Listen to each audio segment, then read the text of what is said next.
Well, good morning. Welcome to the May 7th, 2024 board work session. It is now in order. Mary Jo, can you please roll call, please? Here. Here. Thank you. Will you please stand for the Pledge of Allegiance? I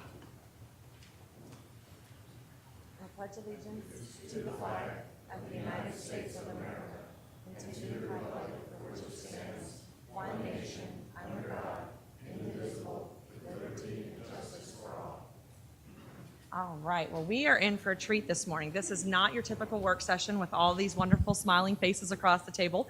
So our first topic that we have is the Education and Citizenship Armed Forces Citizenship of Space Coast. That's another wonderful acronym. I'm going to turn it over to Mr. Susan because I believe this is something you have been working on. So I'll go ahead and let you have the floor. Yeah, I just want to say thank you so much for everybody being here today. We've been working on this for a while, and now coming into the summer, we're getting so excited for what we're about to bring out. I wanted to give an opportunity for the members of the organization to just say hi. So I'd start out with Mr. Dwyer Dennis. Hi. It's great to be here. We get an opportunity just to share the progress to date and the opportunities that we think that this coalition is bringing forward to the students of Brevard County. Thank you. Tammy Dennis, and I'm happy to get to collect all of the information for the hopefully to go on the upcoming website that is being prepared on Brevard, and also very excited for the museums that we are going to have a passport program to encourage for the students. Real fast, can we check microphones just to make sure that they're on so that the public can hear online? There's a little switch on the top and you'll pull it forward. Now it's on. You're on. Okay, perfect. I saw someone back there. All right. Continue. Go ahead. Yeah, I'm Dean Schaff. I'm a latecomer into this committee, but I've brought a lot of friends with me. So.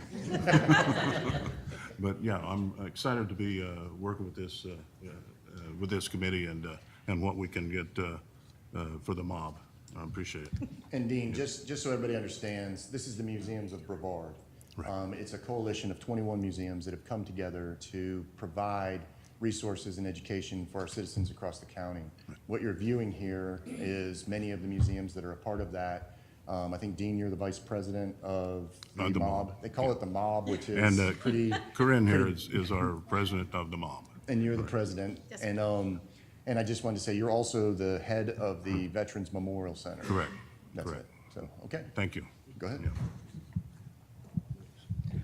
I'm Anita Full from Green Gables, and we're happy to be a part of this and look forward to this summer and what's going to come after that. Hi, I'm Marian Ambrose. I'm the Director of Education at Green Gables, and we are more than excited. We have classes coming all the time, and we'd love to have more. Thank you.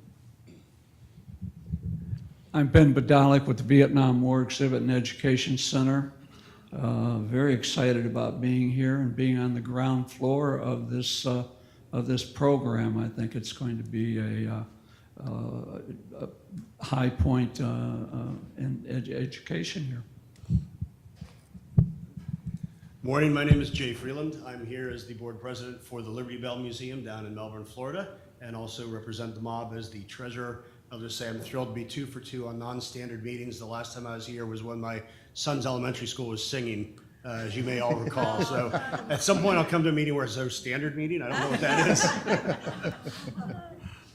I'm Greg Stoll. I'm a volunteer with the city of Cocoa, representing their 2 museums, both the Collins Museum of African American History and Culture and the Brevard Museum of History and Natural Science. And we always enjoy having the kids come through and giving them a good time. No, I have two. Okay. Good morning. I'm Donna Kayer. I'm director of the Museum of Dinosaurs and Ancient Cultures in Cocoa Beach. And I can't tell you how thrilled I am that we're getting something formally together. Working with, for years, the dinosaur store, not the museum, has worked with individual teachers here and there where kids have gotten credit for coming to the dinosaur store. Well, now we have the museum, which is much larger. Of course, it's a nonprofit. And we have many school groups, and every child should know about museums. I feel like the kids like in the Northeast, they live in museums, in New York, New Jersey, and our kids don't get that. So let's get them all to museums and proper etiquette and the learning and the resources that are there at all the museums, and especially with the great ones that we have here in Brevard. I'm happy to be part of the Museums of Brevard, too. So thank you very much for all the time that everybody has spent organizing this. I think it's fantastic. Thank you. Hi, good morning. My name is Corinne Braden. I'm the Historic Site Director for Field Manor. We're a 45-acre homestead on Merritt Island, and we celebrate early pioneer life here in Florida and the repopulation after the Civil War. We also focus on Brevard's native past with the Yais Indians, with a wonderful exhibit that we have from a site on the Banana River. I am also the president, proudly the president of Museums of Brevard, and I think this is a great program to kind of piggyback on what Donna was saying. When you get children interested in museums as children, it's something, you instill that in them and they bring it into adulthood. And I think that they have a great idea of the world, not directly around them, but also the world around them. And so thank you for this opportunity. Thank you. I'm Becky Zingarelli. I'm the museum director at the Cape Canaveral Lighthouse. We love having the kids out there. They love climbing the lighthouse. We can only go up to the 5th floor, but they still have a good time. And it's amazing how many kids in Florida don't know how to climb stairs. So this is a real challenge for them. When you come out to visit the Cape Canaveral Lighthouse, it's a challenge because it's on the Cape Canaveral Space Force Station. There's security, but we've got it all figured out, and there's not a problem, and we can accommodate everyone. And when they come to visit us, not only do they get the lighthouse, they get the Cape Canaveral Space Force Museum, and they get the Sands Space History Center. So you get a 3 for when you come see us. So we're looking forward to seeing everybody. Hi, I'm Sally Shin, and I'm on the board for Lawndale, which is a historical home in Rockledge on Rockledge Drive. It was actually the first school in Rockledge in the 1800s. And it's a wonderful place for kids to come. We're getting ready for them. One of the main things we're going to do is to have games that were played in the 1800s that can still be played today, inside and outside. We also have an environment now that we're preparing for showing kids the pollinators, and also we have graves that are being marked. It's a beautiful outside environment as well as an inside that's fully furnished. And the kids are going to get to see an environment that was created so beautifully without electricity. So, and here is one of our most wonderful volunteers. Hi, everyone. My name's Mary Repass. I started volunteering at Lawndale when it first opened about 2.5 years ago. I'm a docent there, which means I give tours there most every Saturday afternoon. I do a lot of the research, and I've been digging up history that is just amazing. This county is so rich with very, very interesting history. And we open our doors. We'd love to share it with you. Please come and see us. Thank you, Mary. I did want to say I visited your museum one time, and one of the beds that you had, one of the sleigh beds, actually there's no frame underneath it. It's just rope that's tied between it. So you literally have a mattress that gets thrown on rope, and trying to explain that to my son was very interesting. So those are the things that not many people get when they don't understand what our history was. That was very common back then, and they need to understand that. So anyways, go ahead. Good morning, everyone. My name is Michael Bond. I'm with the Civil Air Patrol. We are a volunteer organization, and we serve as an auxiliary to the United States Air Force. Hence, we're allowed to wear the Air Force style uniform. We are nationwide. We have units all over the country, as well as all over the world. We have units in South Korea, Germany, Japan, Guam, and Puerto Rico as well. We do a lot in emergency services. We have a cadet program, which is very similar to junior ROTC. And the reason why we're here today is we also focus on aerospace education, which fits into the STEM education. So we're really happy to be here, and thank you for inviting us. Hi, I'm Lisa Wilson. I'm with Cape Canaveral Lighthouse Foundation Museum, which Becky Zingarelli makes go like you've never seen. We have a terrific, terrific team of docents out there. One of our many challenges is that access to our museum. And by the way, most of our Brevard County residents don't even know that we have a lighthouse. So did you know that we have a lighthouse that sits on Cape Canaveral Space Force Station? And so I'm the co-chair of the Education Committee. We bring out on a regular basis primarily fourth graders, but other grades as well, for their state standards, which is history. In most states, they read about their state history, and so they come out and they get all, not just history of the lighthouse, as Becky pointed out, but history of the Space Force. When they ride the bus up to the lighthouse, they get the history of the Native Americans that occupied the lighthouse keepers. So it's all encompassing, and it is an amazing experience for our students. I think it's about the get to know how, that we're out there and get them encouraged to visit all these amazing museums. So thanks. AT? Good morning, everyone. Sergeant First Class Adam Horto with the U.S. Army. I'm Stage Commander in charge of the entire Brevard County. It's an honor and privilege to be here to serve our communities and to serve our schools. Thank you for your time.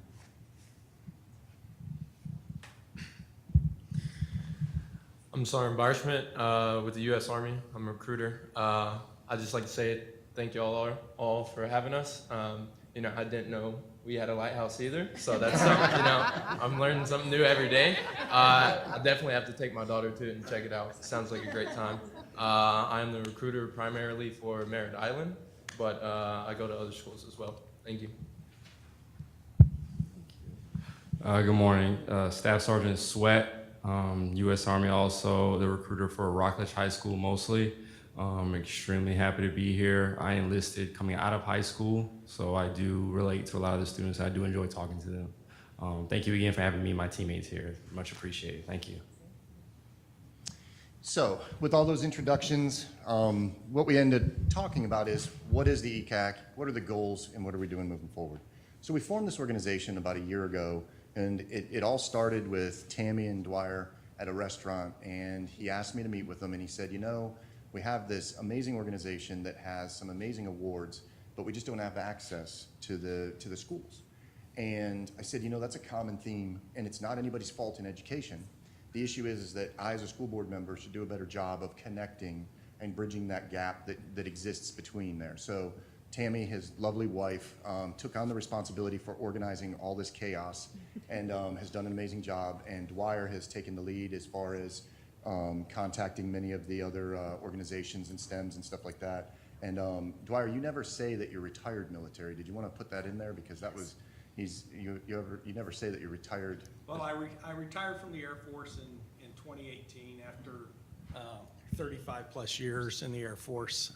So spent a while in the uniform, and then we moved, retired out of Hanscom Air Force Base, which is outside of Boston, right between Lexington and Concord, another place of great history and a lot of museums and so forth. And so moved down here and just excited to be part of the Brevard community and seeing all the opportunities here. And just, Matt, since I got the mic hot here, you know, so, you know, part of what Matt was sharing there is that just a specific example, Air and Space Forces Association here in the local chapter here has had a Teacher of the Year program for years, and in fact, last year in September, right, one of our teachers from Magali High won AFA National Teacher of the Year, okay? And so what happened though is then we sent applications and we got no applications back the next year, okay? And then I started talking to some other veteran groups and so forth, and they say, yeah, we have scholarships that we never get an application for. We have Teacher of the Year recognitions and so forth and it's just the difficulty in communicating and knowing, and then especially the scholarships opportunity for students.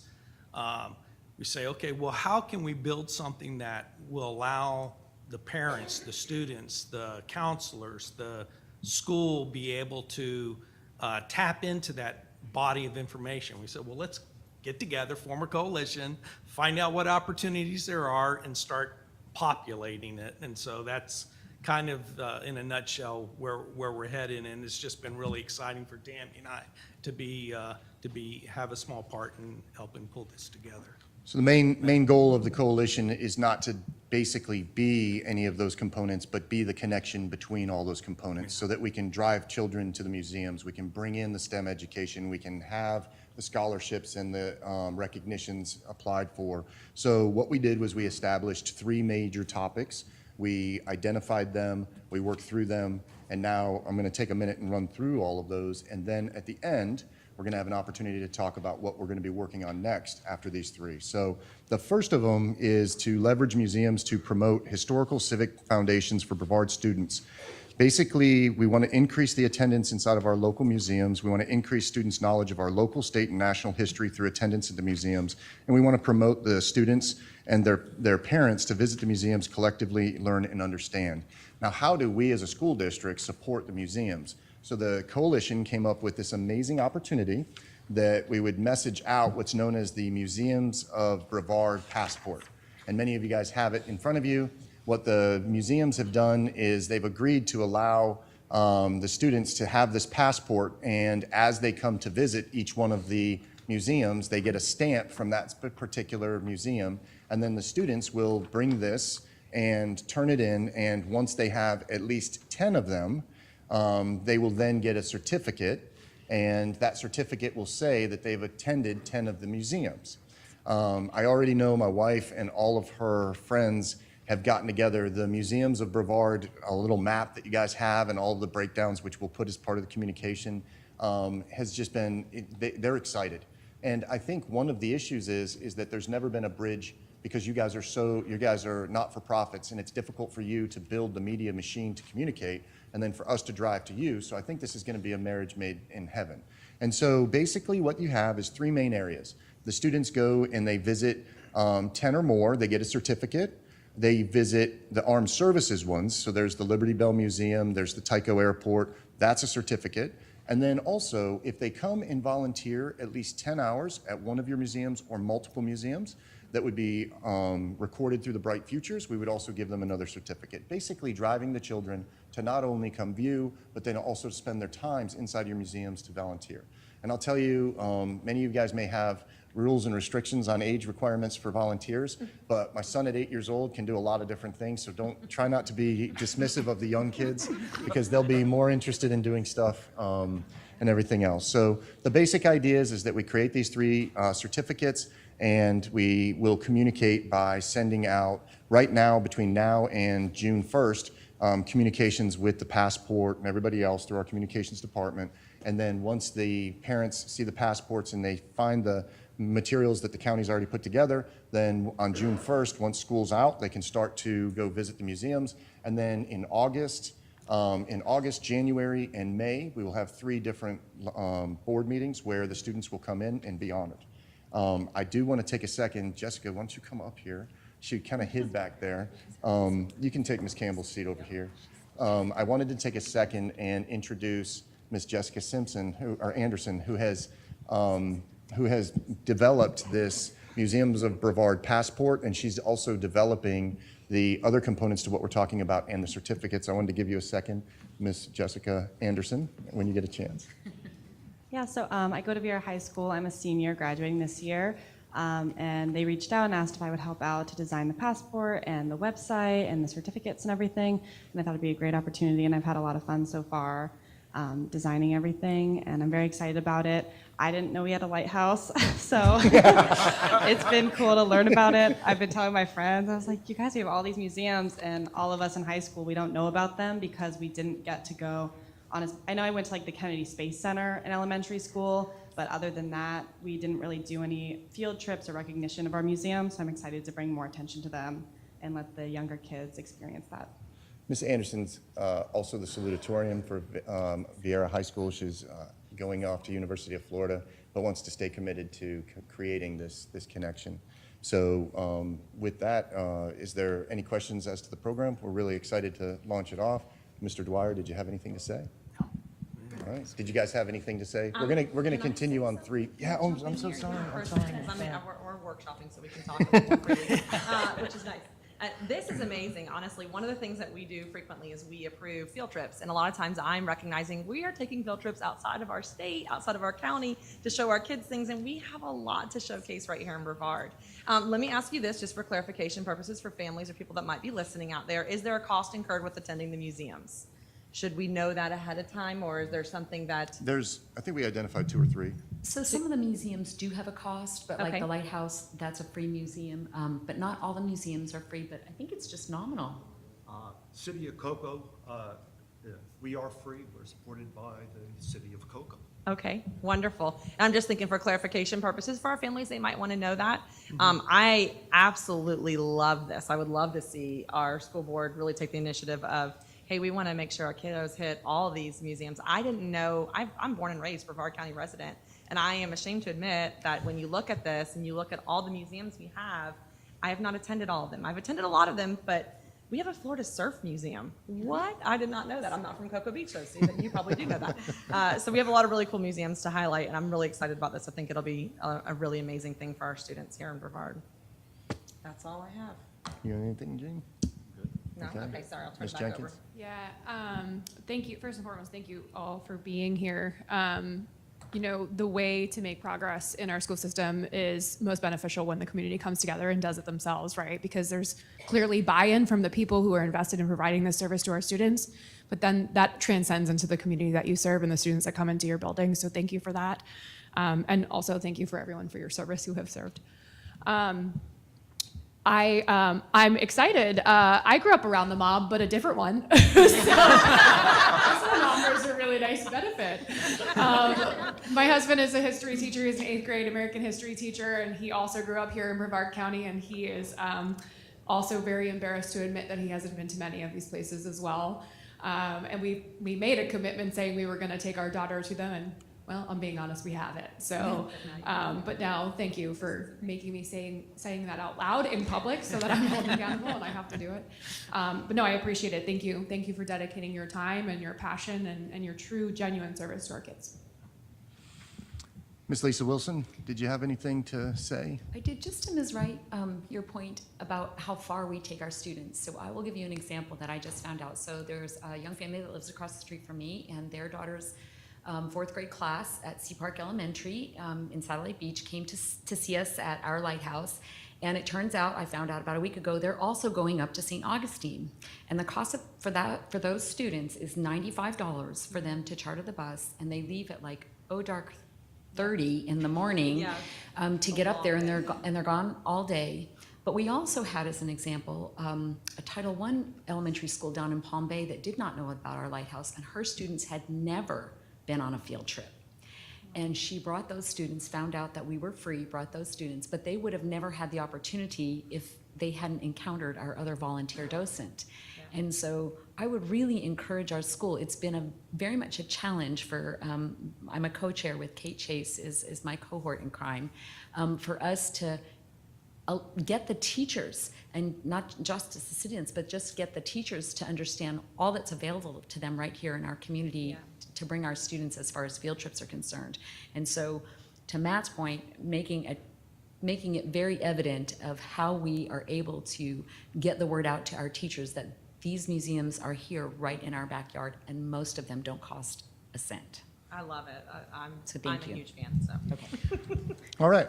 So we're going to move on to the other 2 stages. I would love you guys to just hang out. The optics are awesome with you guys sitting at the table. So the second task that we had, we focused on enhancing the collaboration of veteran-related, civic-minded organizations to provide opportunities such as scholarships, competitions, and recognition awards throughout the Space Coast.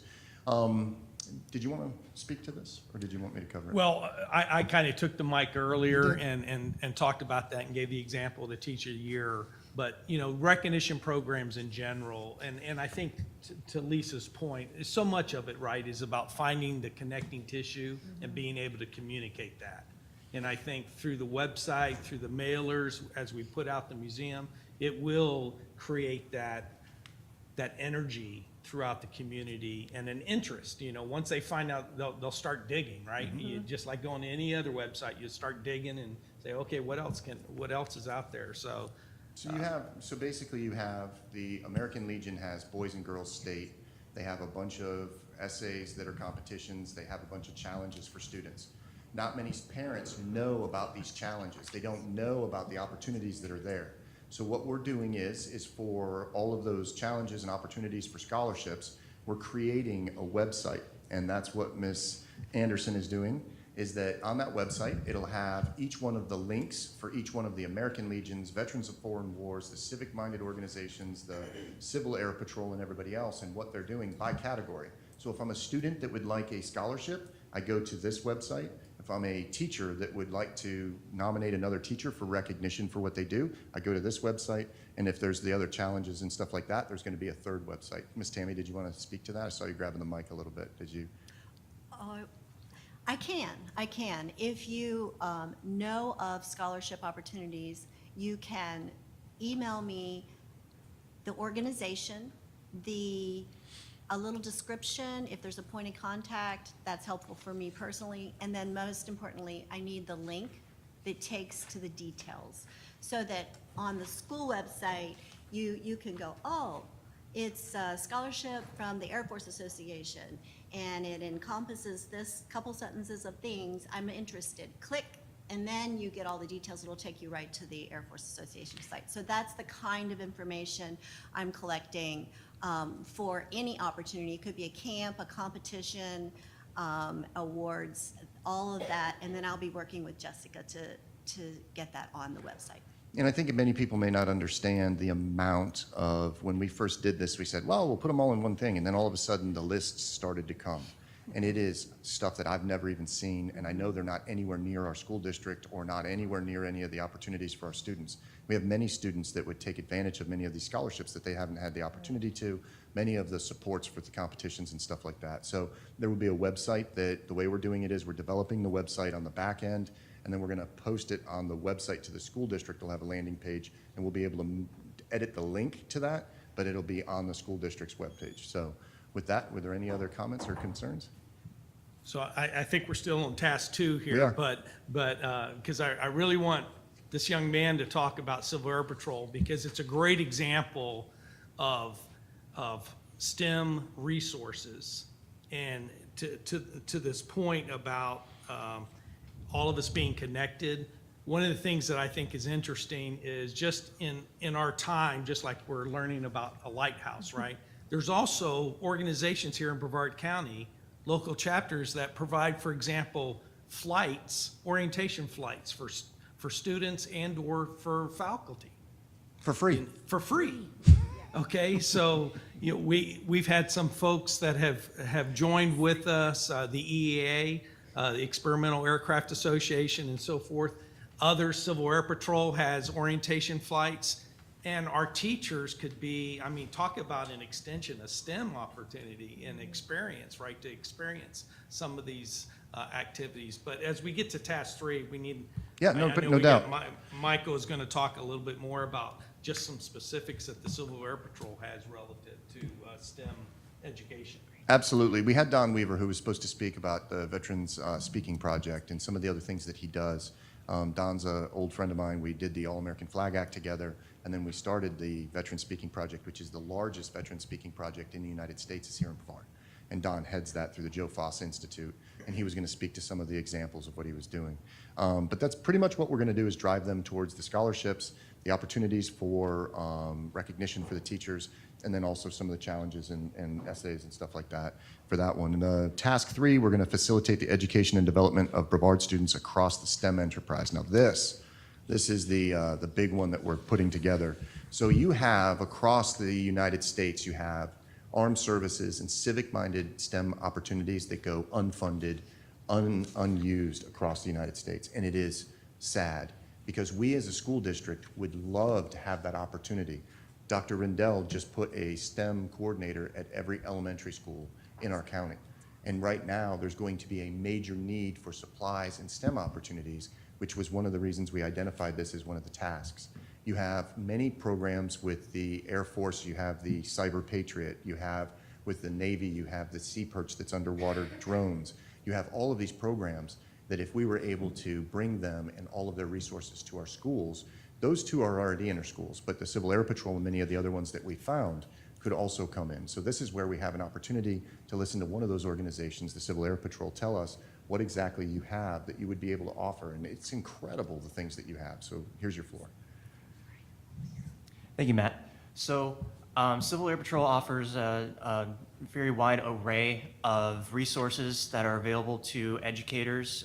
If they become what's called an Aerospace Education Member, or AEM, they get a Civil Air Patrol identification number and a portal access that allows them to apply for various textbooks, STEM kits, and award programs that are available for free. So Dwyer was kind enough to print out a list of some STEM kits that are available on our website that we can pass around if anyone would like to look at that. Can you just hold that thing up? Because sure, not many yeah. people understand. Look at the amount So- of opportunities that just Civil Air Patrol has for our students right there.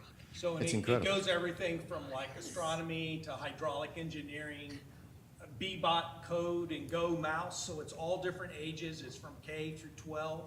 The curriculums and the kits are graduated from that perspective. So.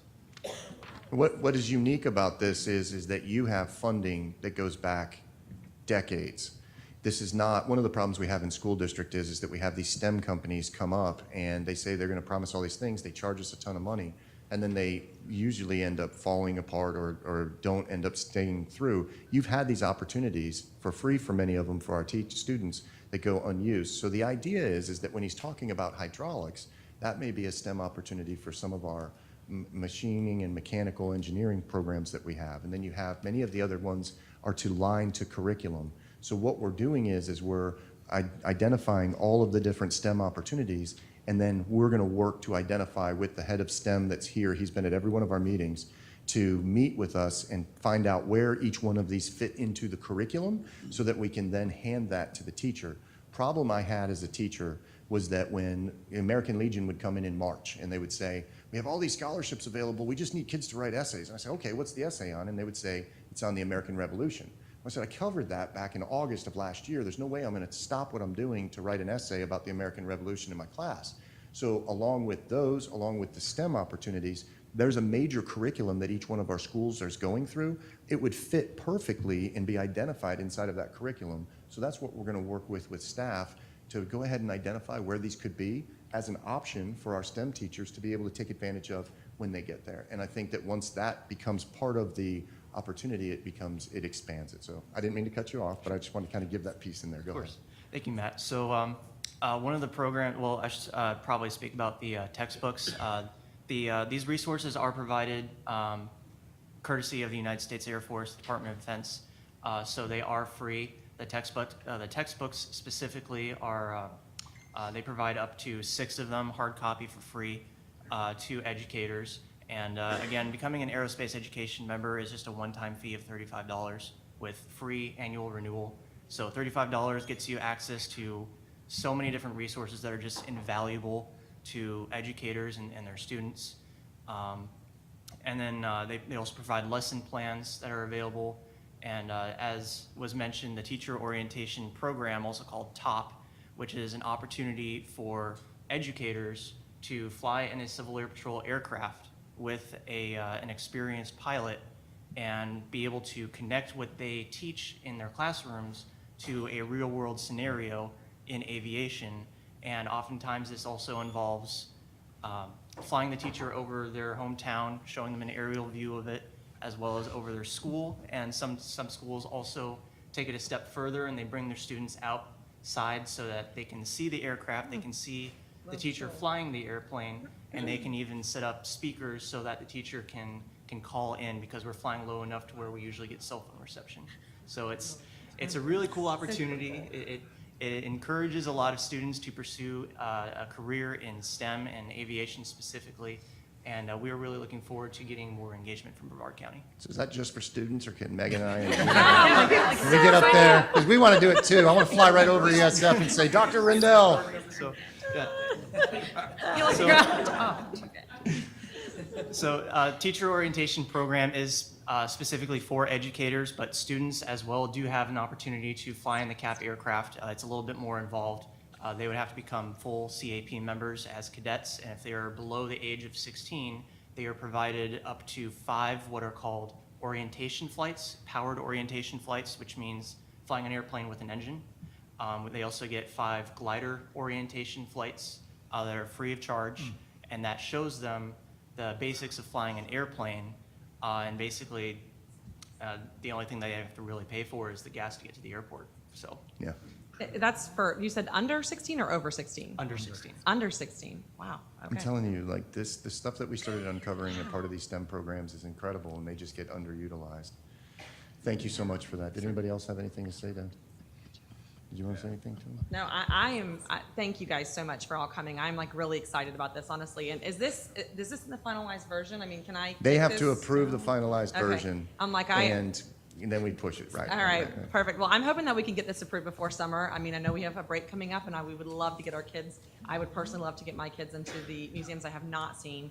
And then I have a 13-year-old daughter that I'm like, oh, she's 13, so time's ticking. We got to get you over there. But yeah, no, this is very, very exciting. I would love us to be the missing link that's been there and connect you guys with our students in our schools, because I think honestly there's amazing opportunities for educators and our students, and I think it would be good for Brevard all the way around. So Watch out when she gets that AV gas in her bloodstream. I have a question. Sure. I have a question.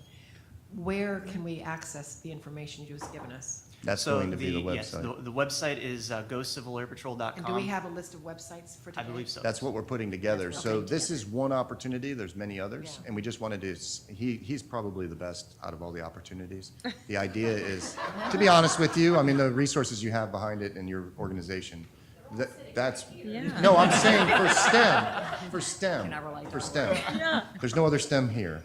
The issue is that you're finding out about this for the first time. We're finding out about a lighthouse for the first time. That's what this meeting was about and to launch. And it will be on one website so that you can take advantage of it. And this is also for homeschool students, private school students, and charter school students. This is not just for public school students. This will be pushed out to all of those organizations too. But thank you for giving that means. So go ahead. You want to say I was something? just going to interject. We do have 3 squadrons in our area off the top of my head. Merritt Island Senior Squadron. There's also Patrick Composite Squadron. They meet just down the road from Patrick Space Force Base. And there's also a Tycho Composite Squadron, which meets at the Titusville Airport. So we do have a number of squadrons in the area within reasonable driving distance. And Merritt Island Squadron has an airplane. So if we do get any interest in anyone wanting to fly in a CAP airplane, they don't have to drive 2 or 3 hours out of their way to get to the airplane. We have it basically in our backyard. I think we'll be coming to visit you for a tour. I want to fly over the top of stuff and talk to people. It'll be fun. You want to say something? Well, yeah, who do we work through with the changes when we come up with this? That'll be us and our Just- ECAC, and then we'll get it Okay. approved. Yep, Okay, that's it. right, thank But anyway, so in finalization, I just wanted to mention that we're going to create the websites so they're single point entries. We're going to work with the staff on where they identify inside the curriculum. And those are the first 3 tasks. Dennis, did you have anything that you want to say, Mr. Dennis? All right. So then those will be the first 3 tasks. The reason that the recruiters are here is just real quick, I know we're a little bit over right now. The last component to it is that we're going to be evaluating and working with Dr. Rendell on the next set of tasks. But one of the issues that we have right now is that 70% of our students that go into the armed services currently are not fit for duty, so they have to go to what's known as PT school. So we have a workforce that we have to fill for our recruiters that actually has kids that are in shape and everything else. The other thing is that right now we have 3 or 4 ROTC instructors that are retiring, and it becomes a difficult thing to try to fill those ROTC positions. So what we're looking at is supporting the school district to find those extra ROTC instructors through connections with Mr. Dennis has at the bases. Also, we're looking to create a system where our students are in better shape when they get recruited so that they can not have to go to PT school, and then also give our recruiters a little bit more access and expand the programs at the junior ROTC centers. Have you guys feel pretty good about the way things are going here in Brevard, or is there something that we can communicate and make better? Oh, no, absolutely, sir. We met with Dr. Rendell a couple of months back. Yep. We encountered those issues. We faced those issues head on, and we're good with our community. Dr. Rendell, being a former veteran, has been very supportive of the entire process. So So we're going to be looking at those. The other component is that I let Mr. Dufresne know that we have a lot of veteran spouses and veterans that are retired, and also active duty spouses that are here that we would love to have come work for Brevard. There's a lot of teachers, former teachers that are a part of that group. There's a lot of educators that are in there, and other people that would just come love to drive a bus and other things to fill our positions. So we're going to be working on the workforce component and on the ROTC component in the next coming months. So, I have one more question. okay, go ahead. Do we have the numbers of students who have participated with, or other kids who have gone to museums? And can we calculate any changes that we make? Meaning, with the efforts that are going on now, I think would be to our benefit to find a way to keep track of how many kids are participating. Yeah, that'll be through the certificates we'll be able to count. Okay. Other than that, it would be each one of you showing your increase of students that came to you. So if you have a count already, then this would be the way it would be for you to count those. We would only be able to count the certificates. I would just advocate that we do that because I think it would Yeah. show that it's No, important and that's it's made very a difference. significant. Yes, ma'am. That's a great question, and it's always important to show, the data and the effect and the change that's been happening. But I also request if the individual museums can also take down what schools are coming to visit, right? That way we can pay attention to what geographic areas are actually having access. Good So it's point. not just the schools around that. That way we can work on always making sure that all of our students across Brevard County are getting to see everything across Brevard County. Yeah. It has to be pulled to you. There you go. It would be important to us, I don't know if this is the case with all of the museums, but at the Museum of Dinosaurs and Ancient Cultures, we have, especially in the summer, a lot of tourists. And so, which is fine, but the kids, if they know that when that child comes, we will be asking, we don't need to necessarily ask their name, but what school and what grade, whatever we can, because then every child will be saying, I'm part of that. So we kind of need to have a way, because they don't have like an ID, right? They do. The kids, they do have an ID? Students have IDs. They do. I think what would be really good is if there was a way to tie it towards the stamp that happens on the passport. So if you were able to record it every Yes. time a stamp was given, Well, we that would are, be- but you get, especially these days, you get families, parents, they don't even want to, we collect zip codes, especially so we can track Yeah. who's in Brevard and out of Brevard. And some people, they don't even want to give you that. I'm thinking like, what? I know. So they will have to give up at least the school and the grade or something, whatever is appropriate. I That's think what you're gonna have a lot more buy-in than just walking through the door, just because I think naturally as a parent, if I was to hand this to you, I would Yeah. expect you to ask me, where does my Yeah. child? Will they have So, to yeah. hand, will they have to hand that? In If other they words, want a what will- certificate, if they they'll want have to the carry stamp. that with If they them. want the Oh, stamp, you gotta okay. get that stamp, If right? they have to, okay. And then shoot. obviously, if they don't want to, like, just, it's okay. Yeah. We don't want you getting in fights You with get people. such people, for such us. confidentiality. They They get do. just nervous about everything. So, I know. okay. Yeah. It's our children. All right, well, go ahead, sir. Yes, I'd like to mention that the 36th Annual Vietnam Veterans of Brevard, the moving wall, is here at Wickham Park this week. Oh, wow. And the reunion is actually Thursday through Sunday with displays and vendors and entertainment. But the wall is there now and set up for anyone 24 hours a day that would like to visit the wall. Thank you so much for that. Anybody else? We're good? One last one? Yeah. One last question. You've asked us to kind of track what schools, what grades, et cetera. We just need this. That's all we need. And when you report out on this, what would be advantageous on our side, since it's only 10 or more, the total number of certificates may not represent who actually came to our museum. Right. So the data of, there were 10 certificates and 5 of them came to us. Yeah. That would be advantageous to Okay. us. Yeah, Yes. we'll put the team together on monitoring those certificates. Go ahead. Sorry, can I just say one more thing? So I'll speak on this time as a parent. So I have a kid in elementary school. I have one as a senior in high school. Jessica, congratulations.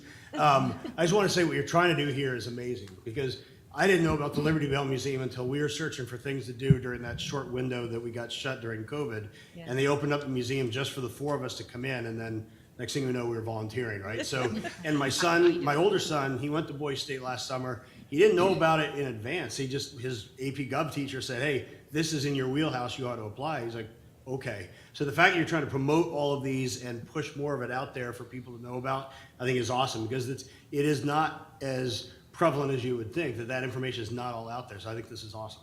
And let's bring it back to what it really is about, is that this organization was formed to help students become Yes. better citizens and understand their community more. And that's what this is. And that's the pure dedication of the group that's here, and we appreciate everybody here, because I think we've lost that connection. Many people are talking about up north and everything else. I think we have, and this is going to help us bring Bess back. Ms. Tammy, you had something to finalize I just it? wanted to throw out, if you do have a question on a specific thing that you heard today, since the website is not up and running yet, if you email me, I'd be happy to send you, for example, the link to Civil Air Patrol, or if there's something in particular you heard, I will do my best to get you, if I don't have the information, get you to that information and to the point of contact that can be helpful to And you. so that everybody understands, websites, certificates, everything else will be available starting June 1st. And they should be finalized with the approval of the Museums of Brevard's final chapter. So with that, I wanted to thank everybody for coming. Does anybody Yeah, else have Dr. Rendell, do you have anything to add? I know we haven't asked you at all, so I'm not sure if you wanted to add anything to the conversation here.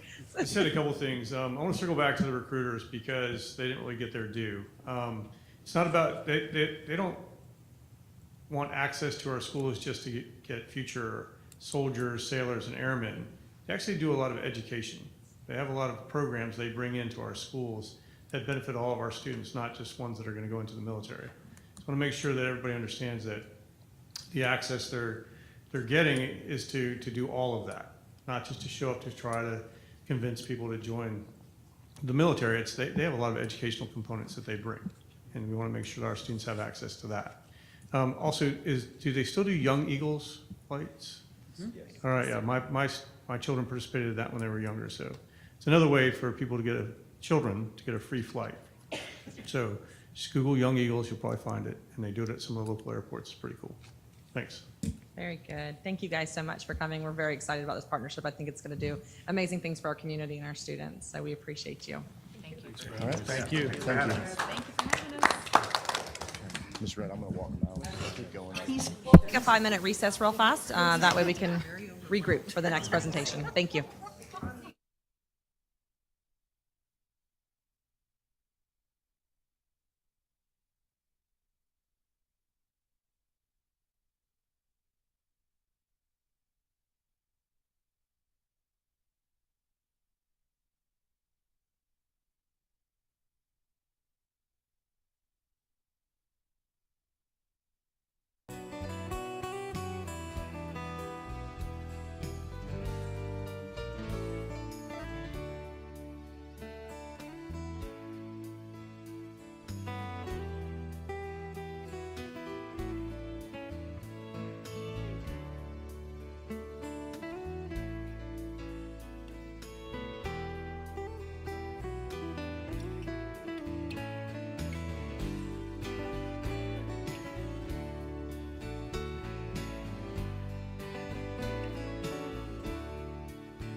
All right, welcome back. We are on to our next topic on our agenda, which is the encroachment, the quitclaim deed for 1790 Tropical Trail, Merritt Island. Miss Sue, we will turn the floor over to you. Thank you. Good morning. This is kind of an unusual situation, and it is on your agenda for next week as an action item, but I wanted to introduce it to you today, give you a little bit more detail, and also offer Mr. Street, who is here this morning, an opportunity to speak with you if the board had questions. The situation is such that everything that is outlined in red is owned by Brevard County School Board.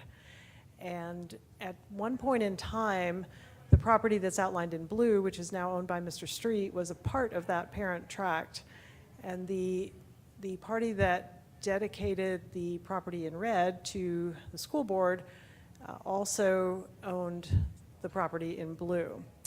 The property in green is owned by the Board of County Commissioners. And as you can see, this property is used by Brevard County Board of County Commissioners under a joint use agreement with Brevard County School Board as a park.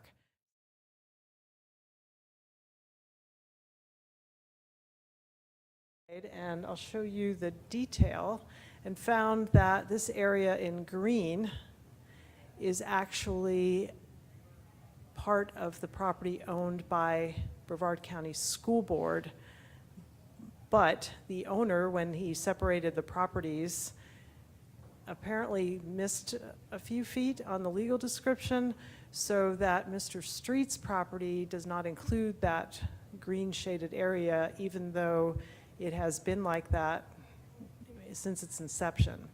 And so Mr. Street originally approached Brevard County, since they, to the person on the street, this looks like a county property, it's county park, said, hey, can we work something out? The Brevard County staff sent him over to me, and we've been kind of working on this. So he has had it surveyed and confirmed that there is in fact an encroachment. There is an existing fence that's on what would be the south side of the green shaded area. So to the average person, it looks like the property that we're talking about is Mr. Street's property. And so the fence that separates Mr. Street's property and the school district property that is being used as a park is actually 22 to 26 feet south of Mr. Street's official property line. So we would like to clean all that up is kind of the bottom line. And what we're proposing is a quitclaim deed that would transfer ownership of the property that is in this green shaded area to Mr. Street from Brevard County School District, since we actually own the property. County has no objection or interest in the property, so we've checked that as well. And so just wanted to provide you this information because it is sort of complicated and hard to explain in a couple of paragraphs. And if you had questions for Mr. Street, he is here this morning as well. Hello, Mr. Street. Ms. Jenkins, you look like you're grabbing your mic. Go Yeah, ahead. I'm just, what is on that property there, the green? It looks like I think the photograph is it's a concrete pad with an RV on it in that photograph. Oh, okay, so it's not like something we would have to remove or anything, it's. Yes. Thanks. Hi, folks. Thanks Hello. for having me today. So yes, the property in question right now, that green is basically part of the driveway. It's a RV pad that the previous owner had installed. Basically all along that fence line was something that we had maintained, obviously since we've owned it and since the prior owner, who is the grantor of this property, had owned it. So. Perfect. I just wanted to make sure it wasn't like some building we had to take care of or something and demolish. Yeah. No, I don't have any questions. This is completely makes sense to me. I don't have any objections to doing this. This is one of those fun things of cleaning up the way things are not always recorded correctly, and that's a good, fun thing to go take care of. Mr. Trent, do you have any questions in regards to this or any comments? No. Yeah, clean it up. That's it. Sounds good. Dr. Rendell? No, we just wanted to make sure you guys understood what was going to be on the agenda next week. And it's not like we're just giving away property or anything like that. Yes. It's a tiny sliver of property. He's actually been maintaining it. It's inside what he believes is his fence line. And it has been since he bought it from the previous owner, so it makes sense to clean it up. Yes. Let me ask you the quick question, though. How'd you find out that this wasn't actually yours? I'm sure there had to do with some kind of permit being pulled for I something. wanted to put up a fence. Oh, there you go. Okay, I figured. My dog keeps running away on me. So yeah, I wanted to put up a fence, and so I started going through the process, and that's when I pulled up the survey. And I called the survey guys. I said, "You guys, are you new? This is the property line." And they said, "No," and I was like, "Oh my goodness!" So that's when I started going down this path and figuring out why are we zigging and not zagging. And I appreciate everybody taking time out of your day to look into this. Yeah, no problem. So looking forward to cleaning it up and getting it squared away so you can get a fence to keep your dog in. That'll be good. nice. Yes. Thank you, Mr. Street. All right, thank you all. Appreciate it. Okay. Thank you. So our next topic that we have on our agenda today is the FNS update and proposed meal price increase. I believe Mr. Wilson and Mr. Thornton will be coming forward to present that. Board, you've been given a packet as well, so we can follow along.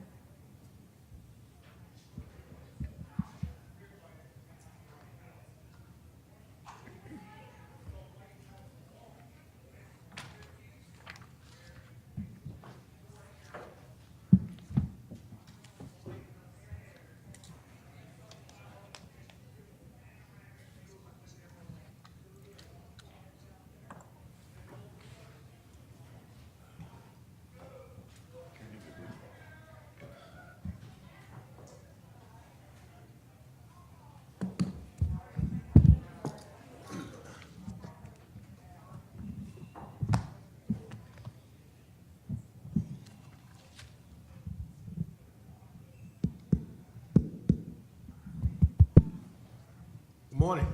Good morning. Board Chair, Woman Wright, board members, Dr. Rendell. We would like to present to you today an update on our food and nutrition operational services update, as well as a proposed price increase for our meals throughout the county. And Kevin and his team have done a phenomenal job in painting the picture of the why, as well as providing you with the updates. So at this point, I'm going to turn it over to Mr. Thornton. Thank you so much, Chairman Ms. Wright and the board members. Thank you so much for the opportunity, Dr. Randall. I would be remiss if I didn't introduce my team here to be able to make sure that they're going to kill me after we get done here by making them sit at the big boys table. So that is going to be a thing I'll have to deal with when we get back to the office. But to my left is Karen Trent. She's my operations manager. She handles all the operations, keeps us financially sound, and she does a marvelous job in making sure that we're looking at turning over every rock and every element to be able to see where the money is, to be able to really stretch our budget to be able to make it all possible. To my right, I have Lori Conlon. She's our lead dietitian. She's a dietitian manager. She's the lead dietitian that takes all my crazy ideas and makes them in reality, and being able to serve meals to the kids to be able to make that happen. But she is a great resource for us and very knowledgeable of the program and insight of being able to make sure that understanding that difficult meal pattern to be able to make sure that we can adhere to. And then to her right is Karen Price. She's a field operations supervisor that works within the office and supports the operation in-house to make sure that we are all on board with regards to the operation. So very, very fortunate to have a great team that supports our operation. Today on the agenda, we do have a couple of just 4 things there, but I know the packet's a little large. So we will speedily go through that this morning for you to be able to take a look at. But we do want to provide you with an overview of our operation, just to have a sense of glimpse of what we're doing. Also talking about some of the operational metrics that we have in place to be able to make sure that we are looking and analyzing our business accordingly. We do want to talk about the community eligibility provision. We think we can expand that this next year to be able to include a couple more schools in that arena as well. So we're hopeful that that will also take place for the 2025 school year. And then talk about a proposed meal price for next year as well, because of the costs of the program and the costs that we're incurring are increasing, and we're no longer able to sustain our current path. As this paragraph really describes, it really describes our program as a whole. This is one of the things that we do share with folks that are outside about the program. We know it is a complex business within the BPS organization. We currently operate 7 federal feeding programs, actually 8 feeding programs. One is a vended site, but We do 8 federal feeding programs within the operation. We adhere to all federal, state, and local regulations that come into play because we're regulated by 3 organizations, not just one. We have registered dietitians on staff that currently analyze the 14 menus to make sure we're meeting the menu pattern. Along with, we operate as a nonprofit operation within BPS that is substantially self-supportive within the organization. We also receive no monies from Fund 100. It's an important factor there that we pay all our utilities, our bills, our payroll, our supplies, equipments, capital improvements. All those things are done within our organization and being able to support the cafeteria operation. We go through multiple different audits for compliance, for integrity, and also for fiscal responsibility. So, you know, we do a great job with that, and then our audits actually show that because we've had exemplary audits throughout the 17 years within the time frame I've been doing this. Our brand mission and vision and promise to our parents is very simple. You know, we're here to support the academic success of students by providing healthy meals at an affordable price to our parents. And I think we've done a great job over that, and we'll showcase that a little bit later in the presentation about how long it's been since we've done a price increase. Our operation highlights, just highlighting some of the things that we did or accomplished this past year. You know, we operate and navigate multiple feeding programs. You know, 7 of them are federal programs, which all have different rules, regulations, and requirements for us to be able to comply to. Last year, we served over 10.1 million meals. We're on track to do even more this year with regards to our program. We're very pleased with that. And we're adhering to all the USDA guidelines as well when we go through our audits. Again, we're fortunate to have the dietitians that support the program, but also track all the allergens. You forget about all the allergens that we're faced with regards to being able to make sure that we keep the kids safe and the things that we're serving. So Lori and her team does a great job of taking all that information and analyzing it and being able to make sure that that is in place. We're also very proud that we're able to take time out of our day to be able to meet with kids, to be able to see and do taste testing with kids, to be able to test new recipes and options like that for them to be able to weigh in for it before it goes onto the menu. So we do pride ourselves in being able to make sure that that is taking place as well. We also pride ourselves in that we have received 8 USDA Best Practice Awards that highlights our program and talks about the good things that we're doing with our resources and our operation to make it highlighted at the state level. And did I mention that we're financially sound and we're self-supportive? I want to make sure that we're clear with that. Last year, we did give $6.3 million back to the district through indirect or direct cost. So we are also funding back things to the district with regards to our operation. Currently, these are the 8 programs that we're highlighting today. You'll notice that breakfast lunch is up there. The community eligibility program is up there as well, which is at 46 sites that we currently have where we serve both breakfast and lunch free of charge to the students. We offer fresh fruit and vegetable program at 3 of our most needy schools.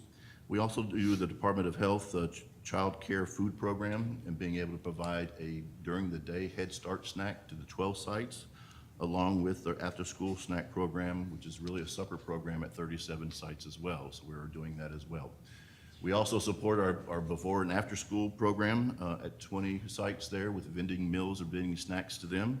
And then, of course, we always have a good time playing and feeding kids during the summertime frame as well. So supporting the summer feeding program as well with the enrichments. Results from last year, again, 10.1, but you know, the reality is we serve 57,000 meals a day. That's an incredible amount of meals going out of our kitchen doors to feed kids during the school year. So we do take great pride in what we're doing there. The team works extremely hard. It's focused on about 650 employees that work in our kitchens to be able to support that endeavor and being able to support us and being able to feed lots and lots of kids.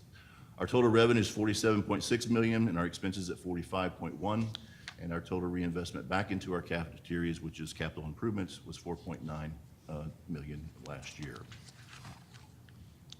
Taking another deep dive into the different programs and the meals served and the reimbursements, you'll see that certainly our lunch and our breakfast program are 2 main revenue generating areas that we focus in on and being able to do that. But you can see the different numbers, number of meals, number of snacks, number of items that we're serving out to our students. We would be remiss if we didn't dive into our 5 buckets of revenue. This is our revenue sources. You can see that we have 5 main sources of revenue, and then everything gets collapsed into one of those. You can see our federal state reimbursement, which represents 74% of our revenue at $35 million. Our next second largest bucket is our student a la carte sales at 4.5, which is 10% of our revenue. And then we move into our commodities, which is at the top green, at $3.4 million at 7% of our revenue. And then our food sales type A meal, which is our meal price that we charge for the paid and the reduced, is $3.1 million. That will be the area that we'll be focusing on with the meal price. That is the category that, you know, the meal price increase would be affected by. It wouldn't be affected by the reimbursements because we receive those from the state. It would be the sales of the meal that we would be talking about with the price increase. So it's a very small bucket, but it has meaningful impact with regards to the operation. Again, it takes all 5 buckets to make this food service program work. Here's a 6-year glimpse of where we currently have gone. I mean, I just want to walk through this real quickly with regards to, you know, school year 18-19. That was the year pre-COVID. So that was like the normal year for us with regards to our operation. When we moved into school year 19-20, you remember that was COVID in March 2020. So, you know, we all exited the building in March, and we did not return, but we were still able to maintain our fund balance and our operation through feeding out the back door for, you know, the back car loop to be able to feed kids. So we did everything we needed to do to be able to make that, sustain that, and be able to make sure that we were able to sustain our operation and not lose any ground. In school year 2021 and 21-22, all meals were free, and you'll see the spike in federal reimbursements at 84% and 85%. We were receiving the summer rate for meals being served, which is a little higher than what we normally serve through the National School Lunch Program. And mainly everything else stayed pretty much the same, other than there was no money being collected for the price of a meal because of them being all claimed as free. In 22-23, there was a return back to the National School Lunch Program. There was the push to go back to the normal operation and being able to put out applications and make sure that we were operating like we should be operating throughout the school year pre-COVID timeframe. We were flushed with cash this year, and we'll talk more about that in that year with regards to being able to see there being additional funding being available. There was the Keep Kids Fed Act that provided additional funding for each meal served, and there was a supply chain assistant fund that was also being provided to the district in the amount of about $6 million, and that's really the gap that we need to talk about with regards to our lunch price. And then these are our projections. You'll see that it's coming down in our federal reimbursements, and that's due to us, you know, losing some of that additional funding to be able to do that. But we're seeing a return of a la carte at 12%. We'd like to get that pushed up back up to 15% with regards to our program. But there are, you know, we're looking and working on things to be able to increase those options. This is just a chart that shows where we got strong participation. You can see even during COVID, it didn't falter too much with regards to our number of meals that we were serving out to our parents or to our children during that time frame. You can see we've consistently served approximately about 10 million meals per year for the last 6 years. And you can see where we are projected this year. Those are actual projections for this school year where we are trending nicely with regards to increasing in participation in our lunch program. So we are seeing some great results this year with some of the changes we made and reverting back to some of the things we were doing pre-COVID timeframe. One of the great things that Lori and team does as well is, you know, all the elementaries highlight a fresh fruit and veggie each month. This is something we take great pride in being able to introduce opportunities for students to try something new that they may not necessarily see at home. This has been a great success story for us with being able to make sure kids are being able to enjoy things and maybe find healthy things that they can enjoy as they grow up and grow older throughout their life. One of the huge success stories this past year is our customized meal line, which we call the Fresh Express, made your way every day. It is at our secondary schools. We are seeing 11% increase in lunch participation at our school level in this arena here, which is extremely nice with regards to having kids return. You can see that it's similar to somewhat like set up like a Chipotle, where you have lots of fresh vegetables, ingredients, and being able to come through the line and actually pick what you want, add to your meal. It is where they come in and pick a base, a grain base being either chips, rice, and a wrap, and then they can pick their protein, and then they can pick the toppings that go along with it, and then we have created special sauces for the kids to be able to enjoy. So this is a great success story. You know, we've even had to add a couple more lines at some of the schools because it's been such a huge success. So lots of fresh ingredients, but lots of fresh ingredients cost more money too, and that's the other piece there that we need to realize as well. Just recently, just updated, just hot off the press here is the USDA final rule on some nutrition changes that we are anticipating. It was released on April 24th of this year, and the highlights are, I'm listing them below here for us to be able to just to talk through. No changes for next school year, that's the good news, but there will be changes coming for multiple years in 26, 27, and 28 for implementation of these changes. Big changes here are meaning added sugars. They are doing a reduction in added sugars for breakfast cereals, yogurts, and flavored milk. The good news is we're already meeting those reductions already, so it's not going to be a hard sell for us. We are in compliance with milk and yogurt. We'll need to look at the cereals, but we'll look to see where those fall. But we always have picked low sugar cereals to be able to serve the kids.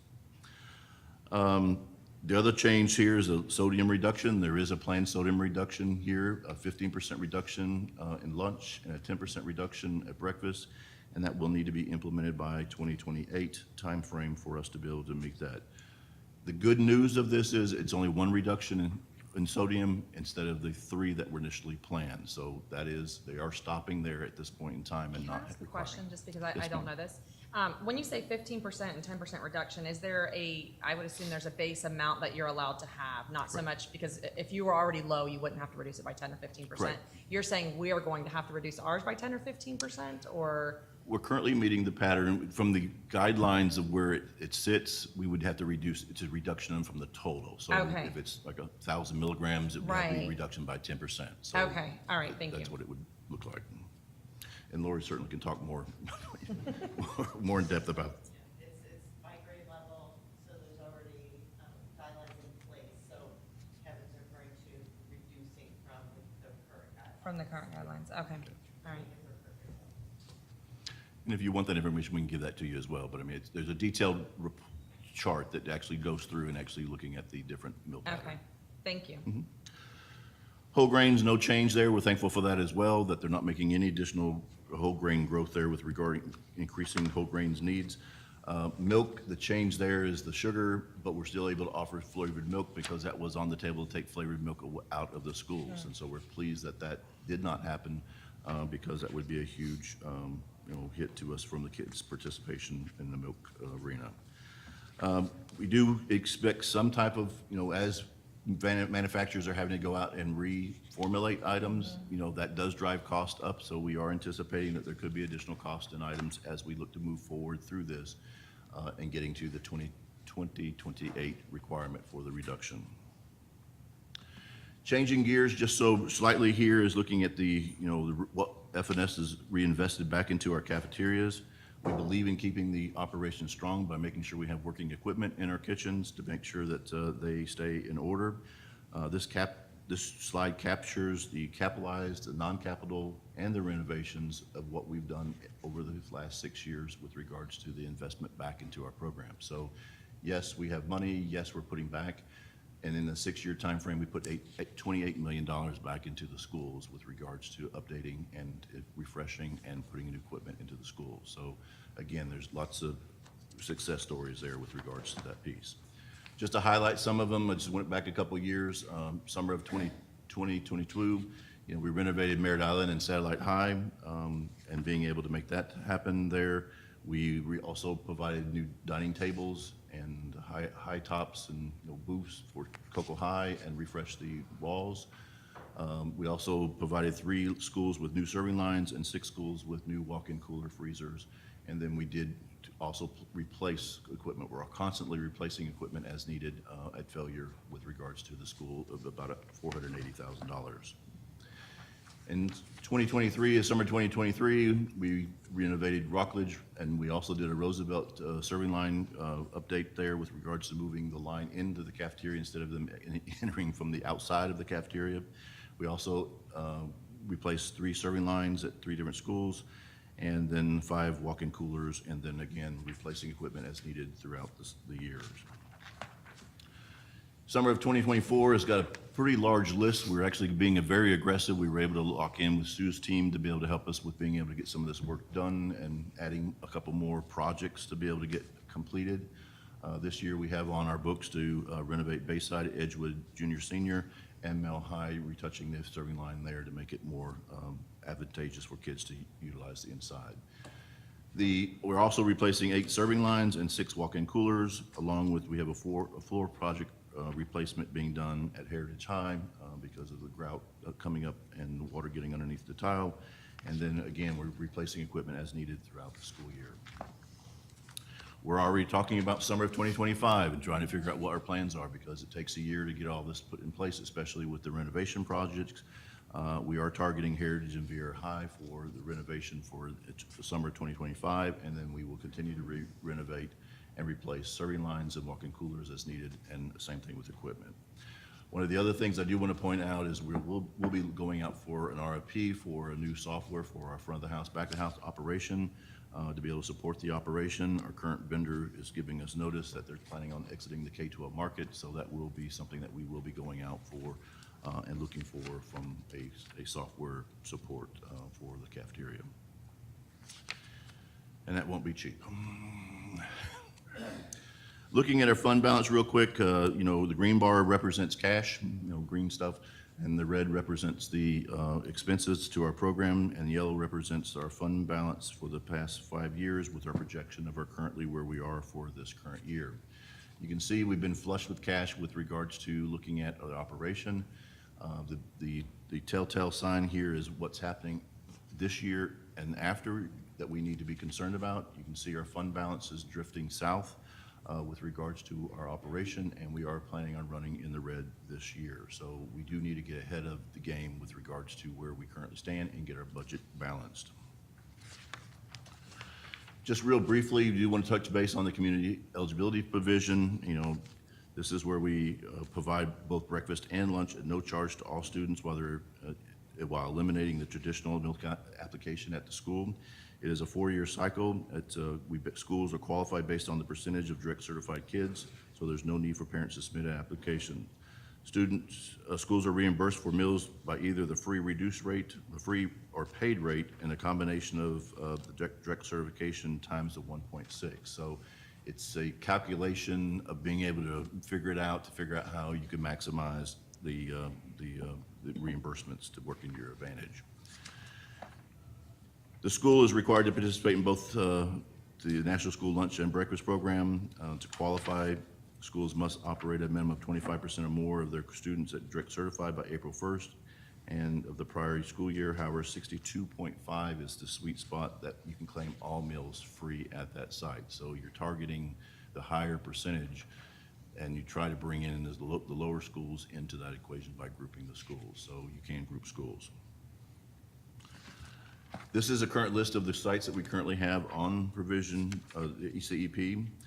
We moved in 2022-23 school year, we moved from 28 schools to 46 schools, 35 elementaries, 8 secondary, and 3 alternative sites. And it is our hope that we can capture another 5 more schools, 6 more schools this next year. So that is our hope with regards to our plans. At this point in time, I'd like to pause to see if there's any questions about the operation and before we go into the next section. Board, do you have any questions thus far? I had one in regards to the, hang on, let me find the internet. Okay, sorry. Just gotta find where it was. The software that we are going to be going out to bid, what was the time frame that was given on them exiting the market? So we learned of that last year. So we've known about it for 2 years. So the plan is that they will still support the software, so it's giving us the luxury of being able to go out truly to market to find a new software. Okay. So we learned of that, I think 2 years ago, and we've now, just now getting to the point where we want to move forward with trying to find the software. Okay, and the new software that we are looking at, this is just a simple ask on looking to see. A lot of our kiddos are using Apple Pay, and I know being able to take credit cards, that's been one of the things. Obviously, we still don't have it here at the district, which I know, we're getting there. We're getting there. But those are just things that I would ask for families to be a little more user-friendly, because a lot of times it's very frustrating when a child's like, hey, I can just pay for it right here with my phone, and that capability doesn't exist within our system, so. And we totally agree with you. We've actually gone out to market to look at 3 softwares already. So we are laying the groundwork to find the software we want to learn about, and then we'll put the solicitation out that will Okay. support that. And several of them do have the credit card readers, even at the school level, to be able to even offer that as well. So, Okay, and do you have any kind of idea of what we're looking at there as far as an increase? Because I'm sure it's going, with more technology comes more cost. So we're currently budgeting around $500,000 to $700,000 in the cost of the software. Okay, all right. All right, thank you. Board, do you have any other questions? No, you're good? Okay, all right, continue on. So now we want to talk about the why, the why of why we're needing a price increase. And we want to explain that to both from the revenue standpoint and also from the expense standpoint. And I think we'll show that case that in just a few minutes. The big challenge is the flush with cash. You can see here the Keep Kids Fed Act that Congress approved back for the school year 22-23 timeframe last school year, equal to $3 million of additional cash coming in. That was an additional payout for each meal served, 40 cents for each lunch, a 15-cent increase for each reimbursable breakfast. So that has since expired, and there's no more of that money available. So that's a $3 million swing. On top of that, the state provided the supply chain assistant funding. Last year, it was $3.1 million, so we're looking at a $6.1 million shortfall from similar money of like ESSER that was available to the district for our food service program. We have received 1.6. We believe that's the last payout. There may be some straggling monies that they will have that at the state level, but we're not anticipating any funding for FY25. So that's what we're concerned about when we look at our revenue to our expense ratio at this point in time. You remember a couple slides ago, our revenue was at $47 million. If you take the $6 million off that, you're now at 41.5, and our expenses last year was 45.1. So that's the hardship that we need to get through.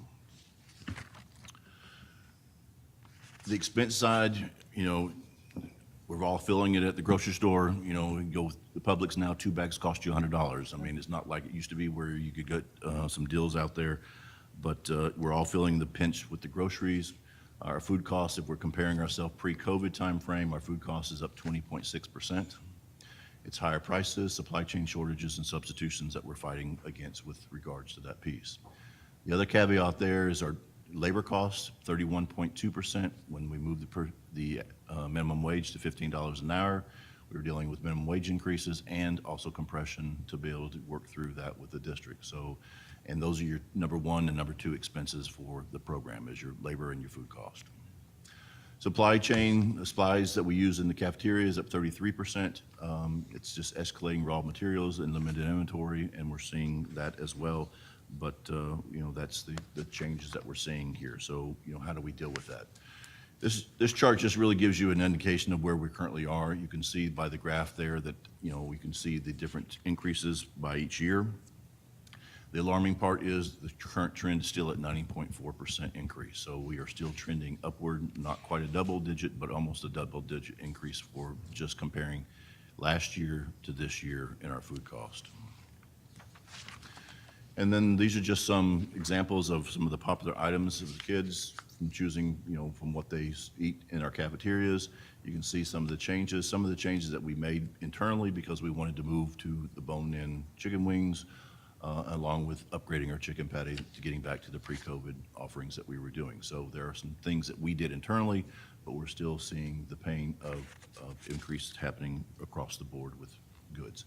And this is a comparison to just this year to last year. Labor, you don't really need to say much more about labor. We know where we are there. You can see that that line is pretty straight going from 2020, 21 upward. It is on a spiral upward mound at this point in time, increasing each year. Our current trend right now from year to year is 8.5% increase in our labor costs just over the last 2 years. Hourly rates, this is what we were paying to what we are now. And then, we anticipate, there'll be some type of increase for next school year as well. So that's going to continue to increase. But you can see by the chart there what we're currently paying our folks from our frontline folks that are working in the cafeterias. The supplies up 33%. The good news is it's trending flat, which is a positive thing, just up 1.3%. So that's a good thing there that we're not looking at a double-digit increase. So that we are leveling out there.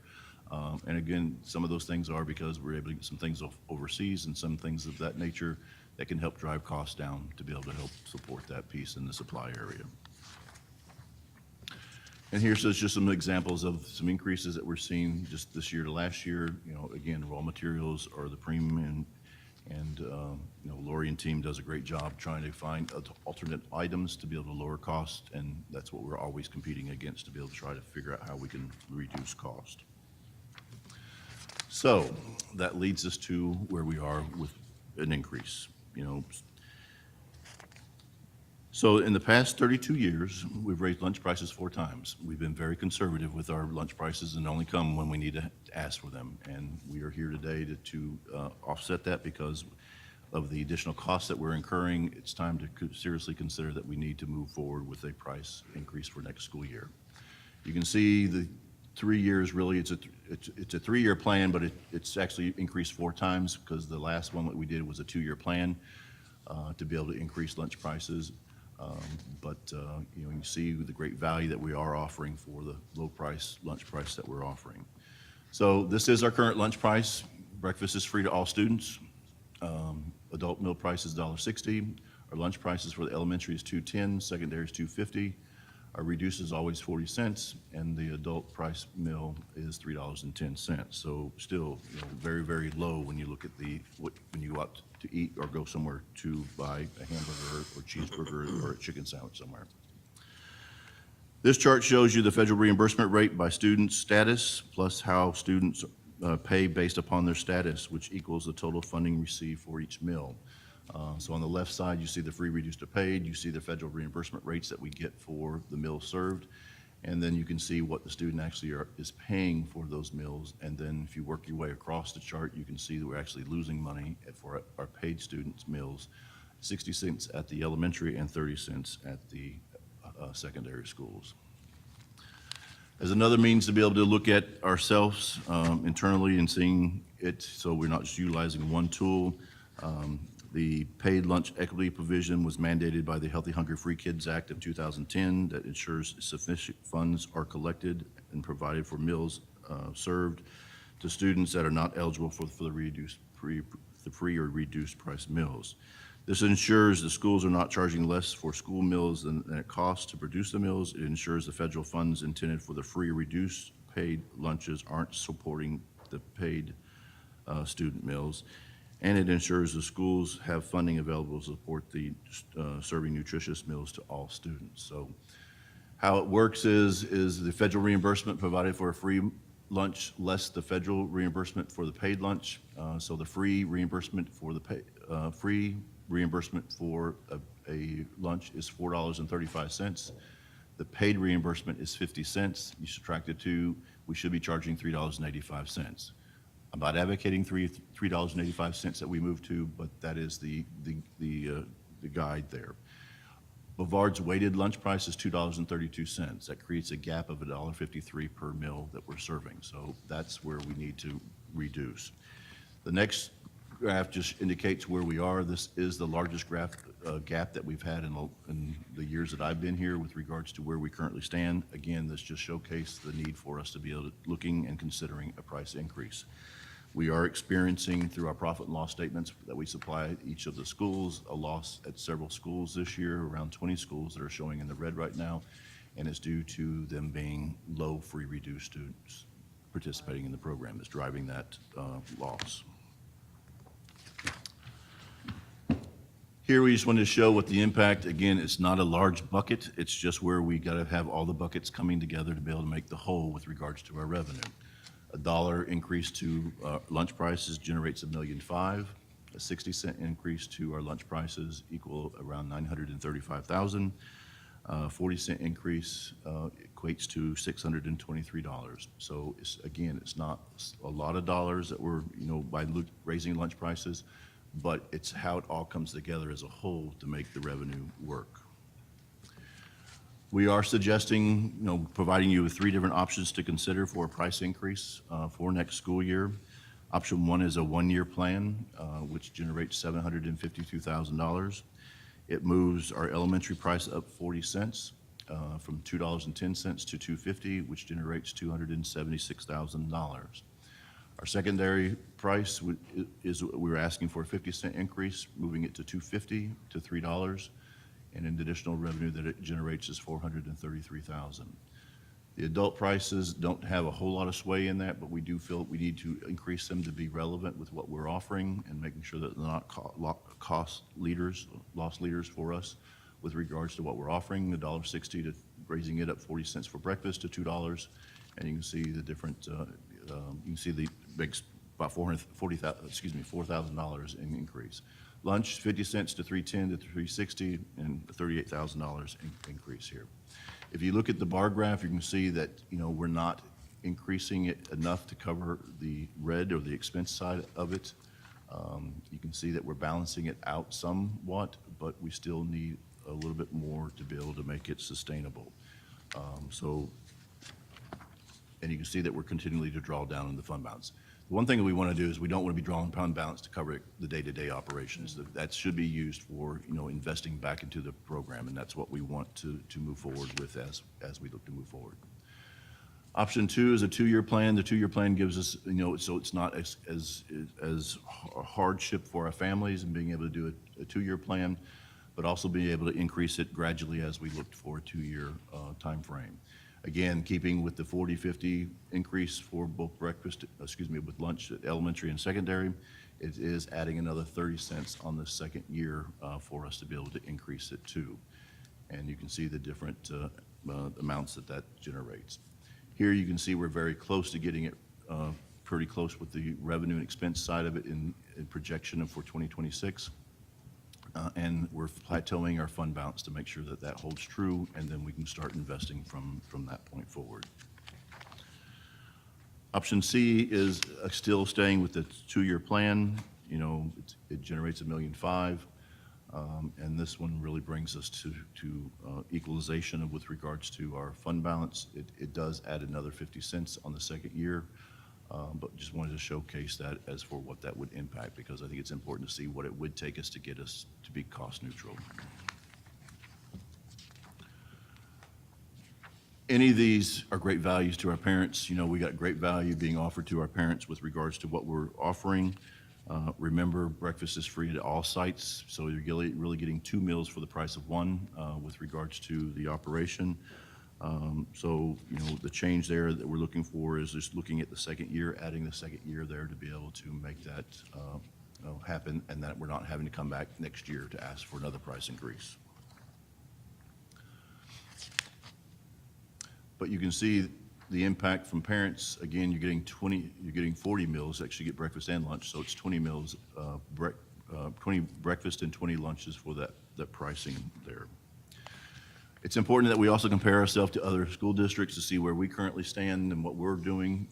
We are always down in that very 4th from the lowest elementary, 5th from the lowest secondary lunch price for us to be what we're offering. So, we do very well with stretching our dollars to maximize them, to make sure that we're doing the best that we can with those. and being able to make that happen there. But you can see that some of our neighboring districts are much higher than what we are currently at. Just to recap, the option one is a one-year plan. However we choose that plan, we'll probably be back the following year asking for another price increase because it's not going to be sustainable, and that's what we're going to be probably having to do. Option two is a 2-year plan that's sensitive to parents' budgets and wallets and provides, a revenue lift for us. So we can think we can live through that, we can figure out where we are, and then we can determine, 3 years, 4 years from now, coming back to be able to do another price increase. Option C is a 2-year plan that's a little bit more aggressive. However, it's still great value, even at the highest level compared to what other districts are charging.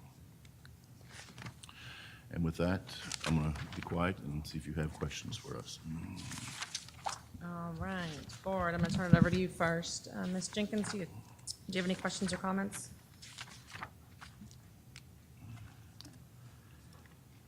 Yeah, so you're looking for direction and guidance from the board of what option Yes, we ma'am. prefer. So, I see that option C is obviously the most sustainable, but because it's a 2-year plan and can be revisited, I'm more comfortable saying option B at this point, just so that there's a realistic expectation that there will have to be a second increase that following year. But I think it would be wise to just have an update just to see where that need is. Because realistically, even on option C, your bars are fairly close together as it is. So I think it would be wise to come back and see what that is so that we don't have you coming back in another 3 years asking for another significant increase, right? So if we're going to increase that second time, I think it would be wise to do it all at once. But at this point, I think option B, I'm more comfortable with presenting to the community that expectation, but I think it'd be wise to revisit. Thank you, Ms. Jenkins. Mr. Trent?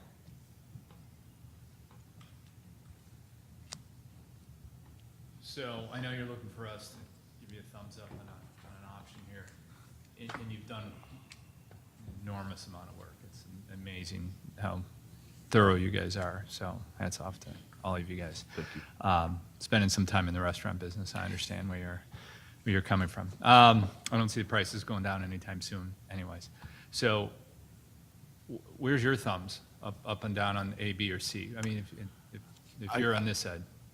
My thumb would be looking at option B. Option B positions us to be able to, we can go back, relook at our budget. It's still not necessarily where we're taking it to the extreme. It's still in a very, I think it's a very manageable increase for our parents.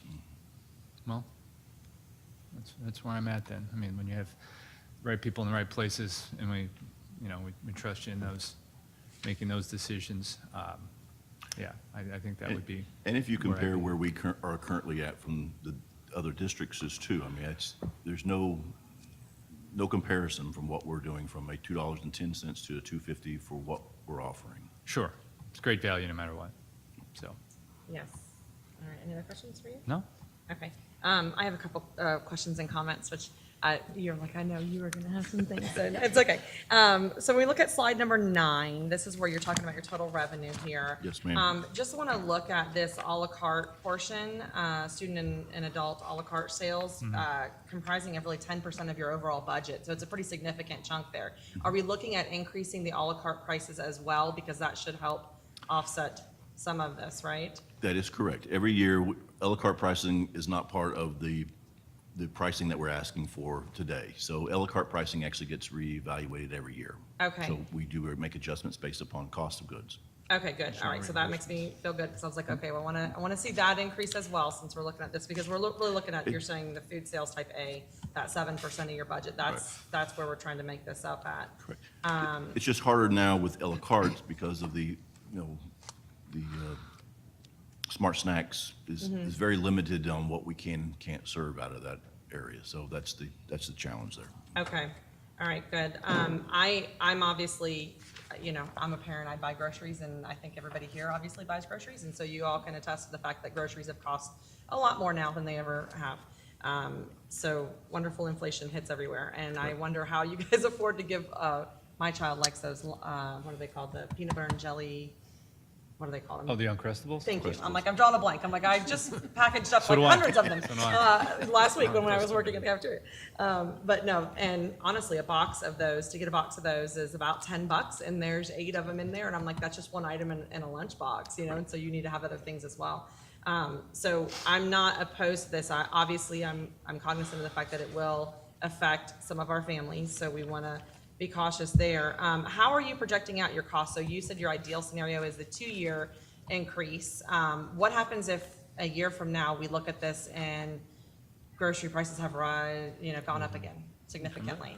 How does that impact you? We're hoping things are going to plateau. I mean, at some point in time, you know, we anticipate, you know, our costs being able to be manageable, a 2%, 1% increase from year to year, like we're seeing with the supply costs. So we are hopeful that that is going to happen. We initially always plan about a 3 to 4% increase to our food costs each year. That's our normal increase that we normally plan for. That's what has been planned for in those slides that we are doing there. So we are trying to be conservative with what we're doing from an expense standpoint and also from a revenue standpoint. Okay, all right, that's good to hear. I will say on slide 28, I was laughing over the bone-in chicken wings. I wrote that will down. tell you that is a option that we have taken off of our menu because it is so expensive. So I don't think I would be heartbroken, and I don't know if the board would be heartbroken, I but to wrote take that that down. off of the menu for our students just because they are so expensive. When you're looking at over $1 a chicken wing, that's not a sustainable item to feed. We will take a look at that. That's why we limit it to 1 day a week type of thing. It's just where we're trying to drive participation into the program for kids to have a destination. Oh, today's Chicken Wing Yeah. Wednesday. So Yeah. we'll play with it and see. I mean, we're going to look at things. We're currently out for bid right now with our full distributor bid right now. So, you know, we are anticipating to see what pricing is coming back. We anticipate that increasing as well because every time you go out for a bid for a large bid like that, we normally do see a little surge in pricing because they're trying to recapture, you know, the years that they didn't get able to increase the prices. Yes.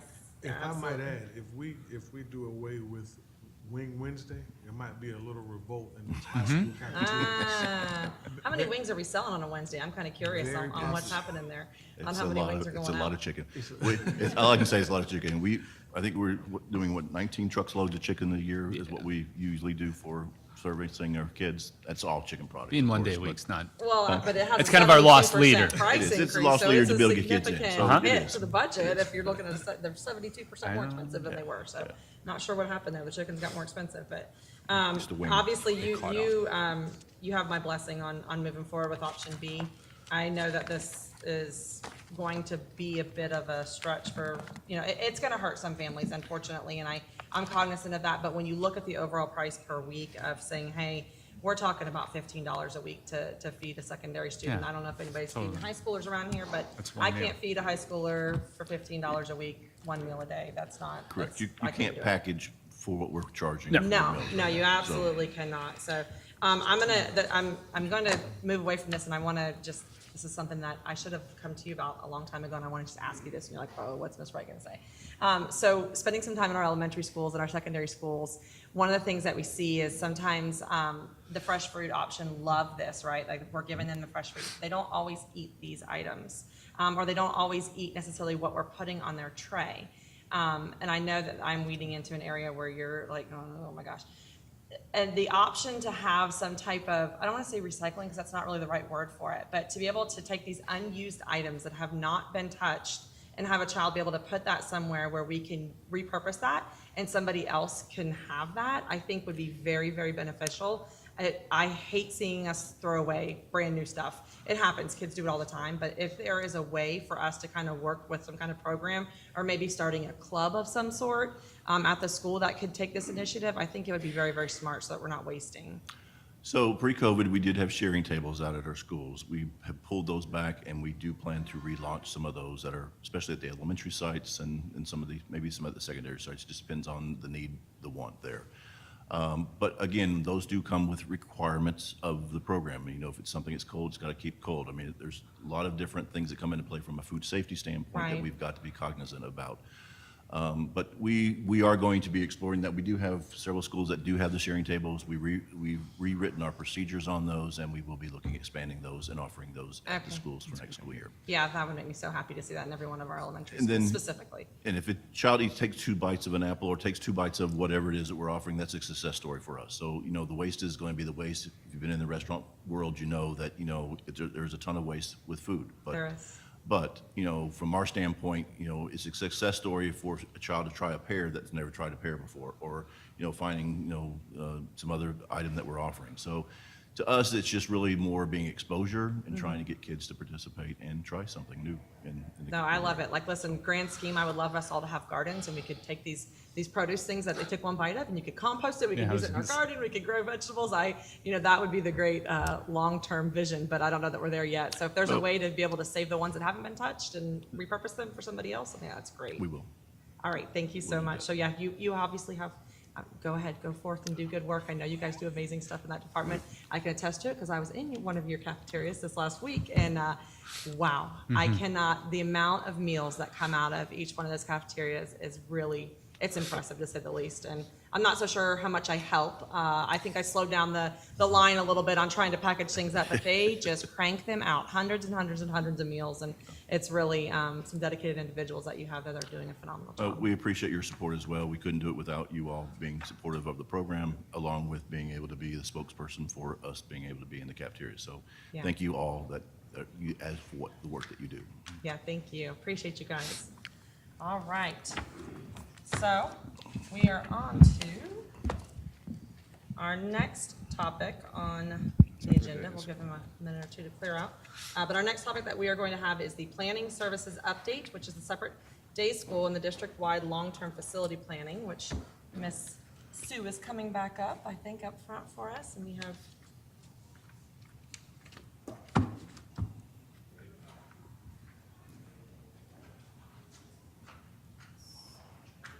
You want to try to get Matt on the phone? Okay. All right, so we're going to try to call Mr. Susan in.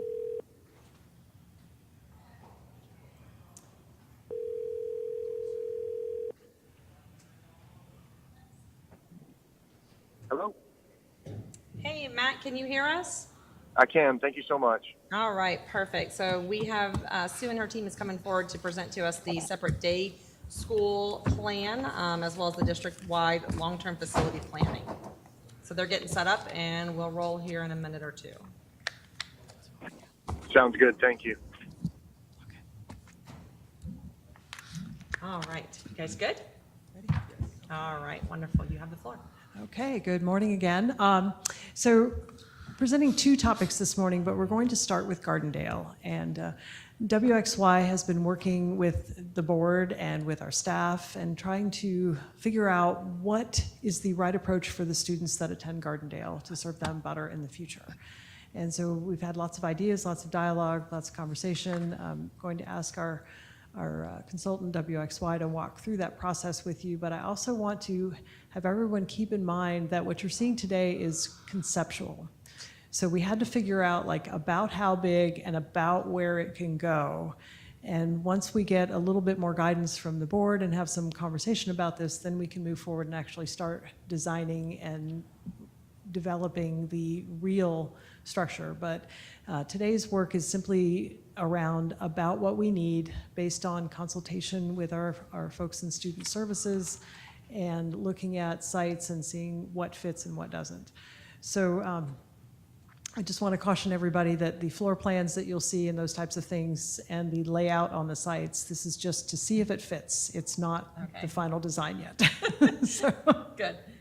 So we have with us today Adam Lubinsky, principal with WXY, and Sarah Lee Morrissey, a consultant to WXY. Sarah Lee has been in my role at Volusia County, so she's got some local Florida knowledge. And with that, I will also, Kim Bias from Student Services is here this morning. So with that, I'll turn it over to Adam, and go ahead.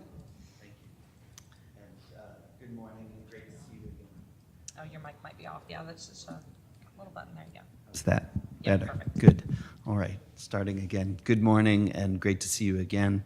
And feel free to stop me as I go through these slides. As Sue mentioned, This is really a process to help with decision making. So nothing here is meant to be a hard design.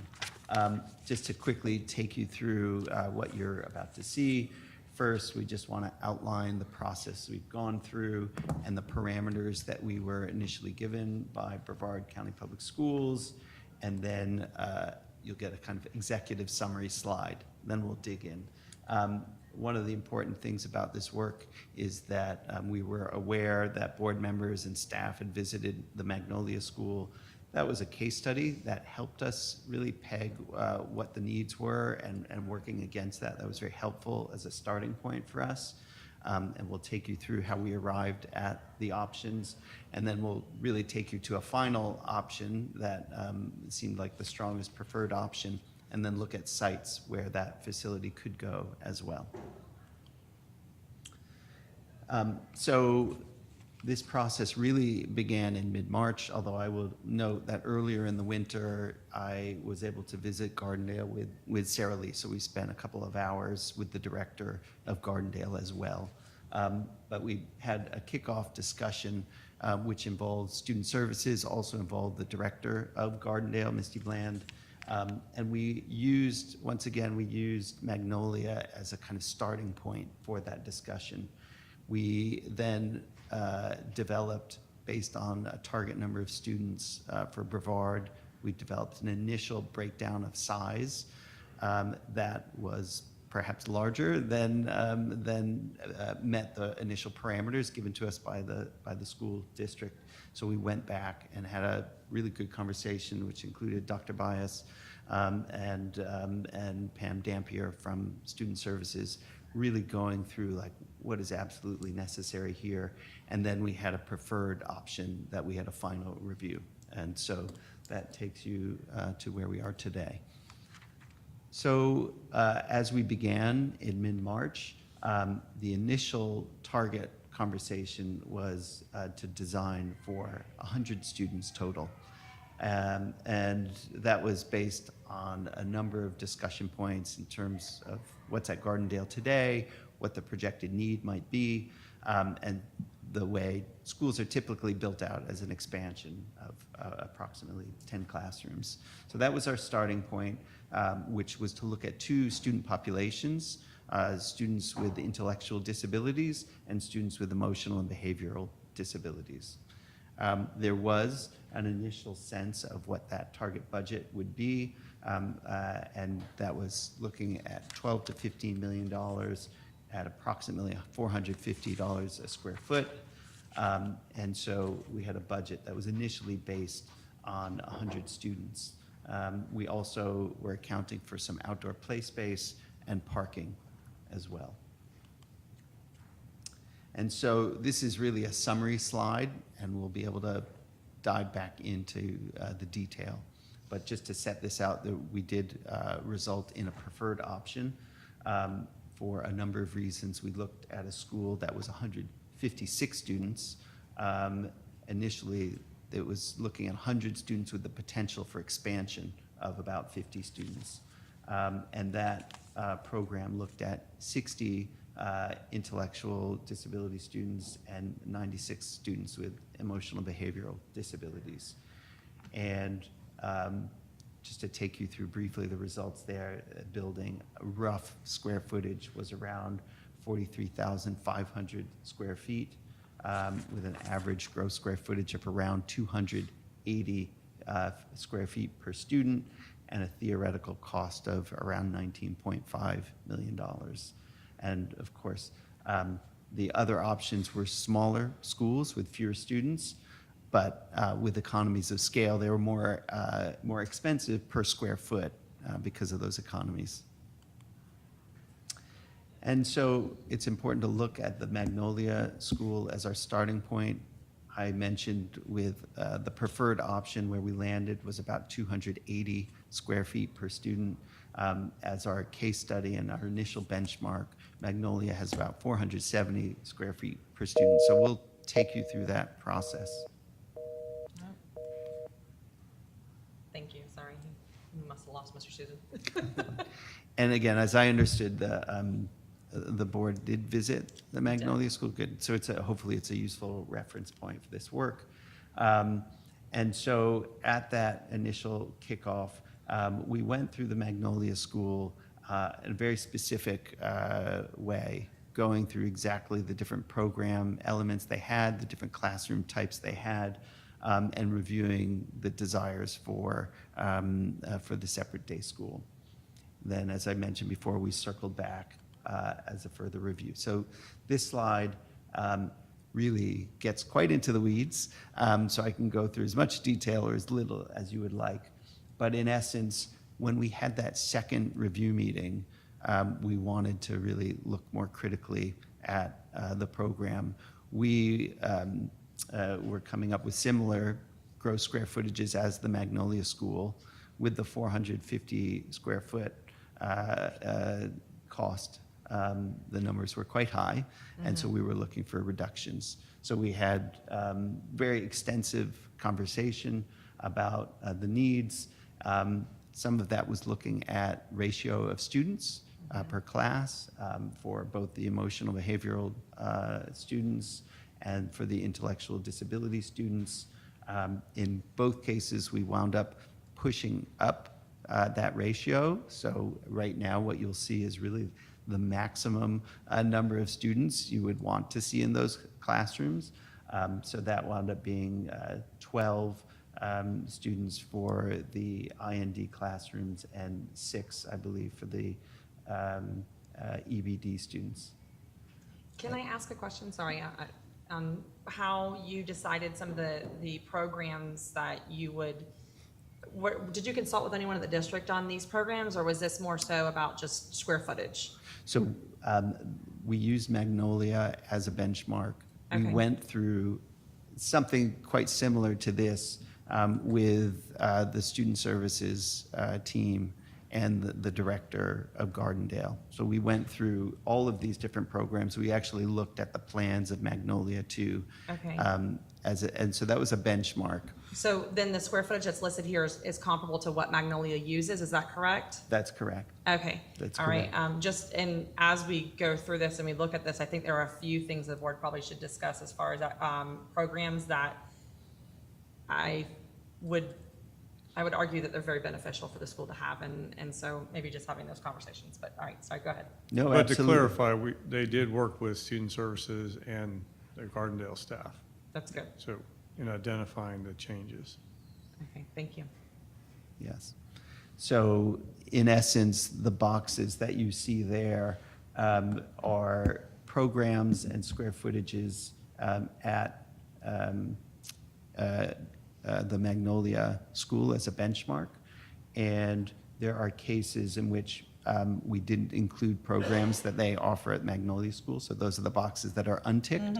And then where we have modifications, there are places where we tweaked the program sizes of what they offered at Magnolia. So for example, the administrative private offices, there we kept the same number as are included in Magnolia, which is a school for 150 students, so our preferred option is similar number of students.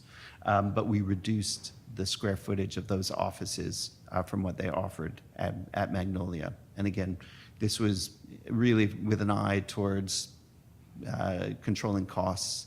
But I think, based on our judgment and the conversations we had with Sarah Lee Morrissey and Brevard Public Schools and Student Services, there was agreement that those were okay modifications. It wasn't just us off on our own making those decisions.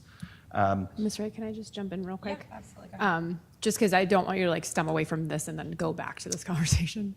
I'm glad you brought that up, Ms. Wright, because one of the things that I would like to advocate for, and I understand that that would change everything, but it would be important to me as someone from an ESE background and the students that we would be serving in these buildings to consider having a music room or program. It could be tremendously beneficial, but it also could be beneficial for all of the therapy services that are in there as well, to be working with those students. I think the more traditional opportunities we can offer these students, the better. So many of them can only access education in a certain way. And I think that that's one that kind of can pull everyone together. So I would love for us to consider that because, and I'm not advocating for getting rid of art by any means, but many of these students physically can't necessarily participate in that or with ease. So there could be something else that, stimulates our students in an artistic way. Thank you.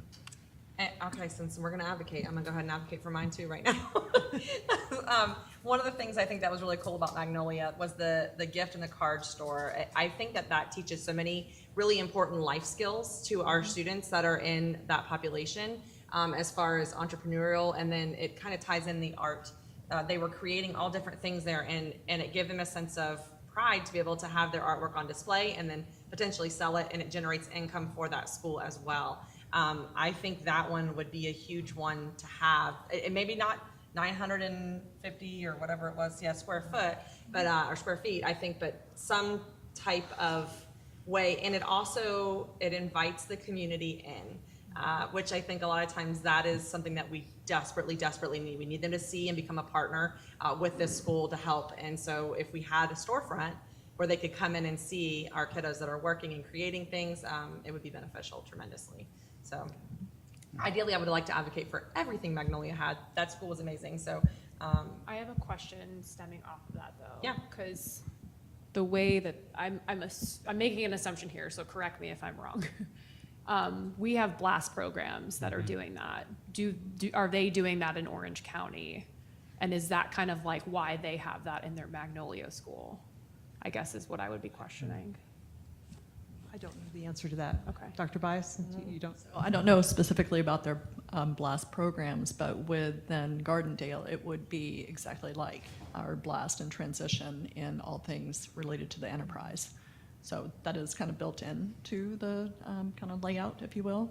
But I don't know, I can't speak to how they do their enterprises or their BLAST programs in Orange County at the moment. So I think BLAST is co-located at Magnolia, if I remember correctly. Am I remembering correctly? I guess that's, and not to shoot down your idea or anything, but I'm just asking because I think that that's why that might have existed there.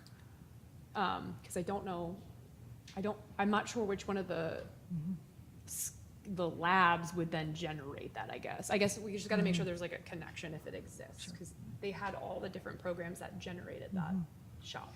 Right. Yeah. Yeah, that is true. Okay. Yeah. All right, I don't have anything else. Mr. Trent, do you have anything that you're on there that you saw on the list that you were advocating for? All good. Would love to have all of it. But. Great. So happy to come back to this slide too if there are additional questions about the modifications. So before we leave the slide, the multipurpose room, right? Could music be offered in the multipurpose room? So this multipurpose room, as we've pulled it together, would really be a kind of cafetorium. So the concept there would be a kind of stage setting, and then tables, or those tables could be folded up. Cafeteria tables could be folded up and used for seating, for parent gatherings. So But we see that as a not a flexible. music room. Not a music room. It's a little Well, bit the different stage. than one. Yep. I've seen a cafetorium. Yeah, and like the music options that would be probably provide, because I don't remember walking through the music room when we went on this tour, so I apologize. But the options that'll be provided will probably be larger items that kind of need to be out and stuff, because it's not going to be your traditional setting. The good old recorder, you mean? Yeah. The bigger, instruments. Yes. Maybe some drums. Yes, I imagine. Xylophones. Yeah. Things like that. Great. Okay. So, and again, we can go back to look at it in more detail. So, in essence, we had three options. There were really constants throughout those three options. The main difference is that option A, which is the larger school, really, in a way, insists on having 4 classrooms at the middle school and high school level, so that high school teachers and middle school teachers can have specialized classrooms. And that was a point which was raised by Student Services. They felt that that was critical, that was important for recruiting teachers to understand that specialized subject teachers would have their own classroom. So that is really the essential difference between the options, which means that the school, based on the ratios that we were looking at, will have the potential for more students. So, and just to be clear, that would be 12 classrooms for emotional behavioral students. And I had the ratio wrong before. That was so it would be 8 students per class. That would be the maximum number per class for that.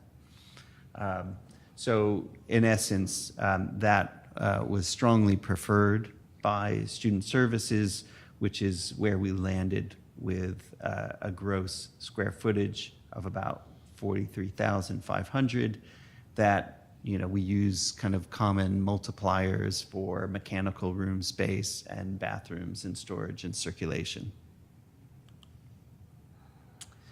And so as I described, you know, we focused on those 4 classrooms for middle school and high school level, and by extension, 4 classrooms at the elementary school level. We were also told that there is a high demand at the elementary school level for the EBD program. And there are going to be some benefits to operating at scale at close to 150 students as opposed to 100 students. So you have some benefits there. If you have specialized classrooms and you have more students, it's a more efficient use of space. And this is not as it would be built, but just to give you a flavor for how the spaces align. And you know, at Magnolia, you can see that there is separation between the IND and the EBD programs within the same building. This shows how those programs could be in the same building, but making common use of some shared facilities.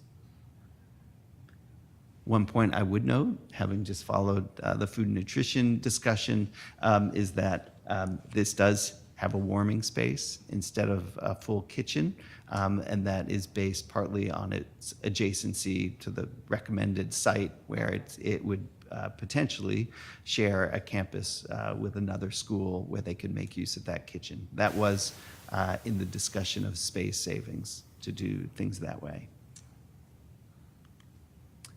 And so we looked at 2 sites, one which is about 200 yards from here, and this was not the preferred site, but there are a couple of essentially parking lot spaces that could be utilized for the school itself and for school parking, bus, and traffic circulation. So that is just beyond the current parking lot where you are all probably parked. One thing that this does not provide for, which is one key sticking point, is that it doesn't have separate play space. The assumption would be that they would utilize shared play space with the other schools. And then on to what was seen as the preferred site for this would be Kennedy Middle School. We didn't do precise measurements, but from previous study, it looks to be a more centrally located location as well. And this site, there would likely need to be a need for additional parking space beyond what Kennedy already has. There's actually fairly limited parking there. And you can see that there is space for play space here. And I'd like to chime in a little bit on some details on this particular site. We have been working with the City of Rockledge. They're looking at expanding Eyster Boulevard, and we have designed some additional parking on the Kennedy site already. It's kind of south and to the east of the current parking area that's right at the corner. So we've got a project that's already fully designed for additional parking, and in talking with the City of Rockledge last week, they are concerned about traffic circulation and parking, and realized that we could kind of work on a joint project with the development of this site as a separate day school, get our additional parking done for Kennedy as well, and then work in cooperation with the city of Rockledge on their Eyster Boulevard improvements. And then the other project that is good to know about is we are currently in the process of redoing the track at Kennedy, and we'll be taking out the driver's ed course that's in the middle and creating a play space for the students at Kennedy, because where they're currently using their open field in the northeast corner of the site is kind of wet. And talking with the new principal, he was asking about making some improvements and providing some better play areas for the Kennedy students, and we're going to create that as part of our track project that is under design right now. So the Kennedy campus will essentially be the west side of the campus, and then the separate day school site will be the east side of the campus. And the other reason I like the site is, as you all have suggested, some modifications to the building. There's room to move things around a little bit and to orient things differently as we get into the design process. And so we feel like the site is really a better use of space and has more opportunities to do this well versus being overly constrained.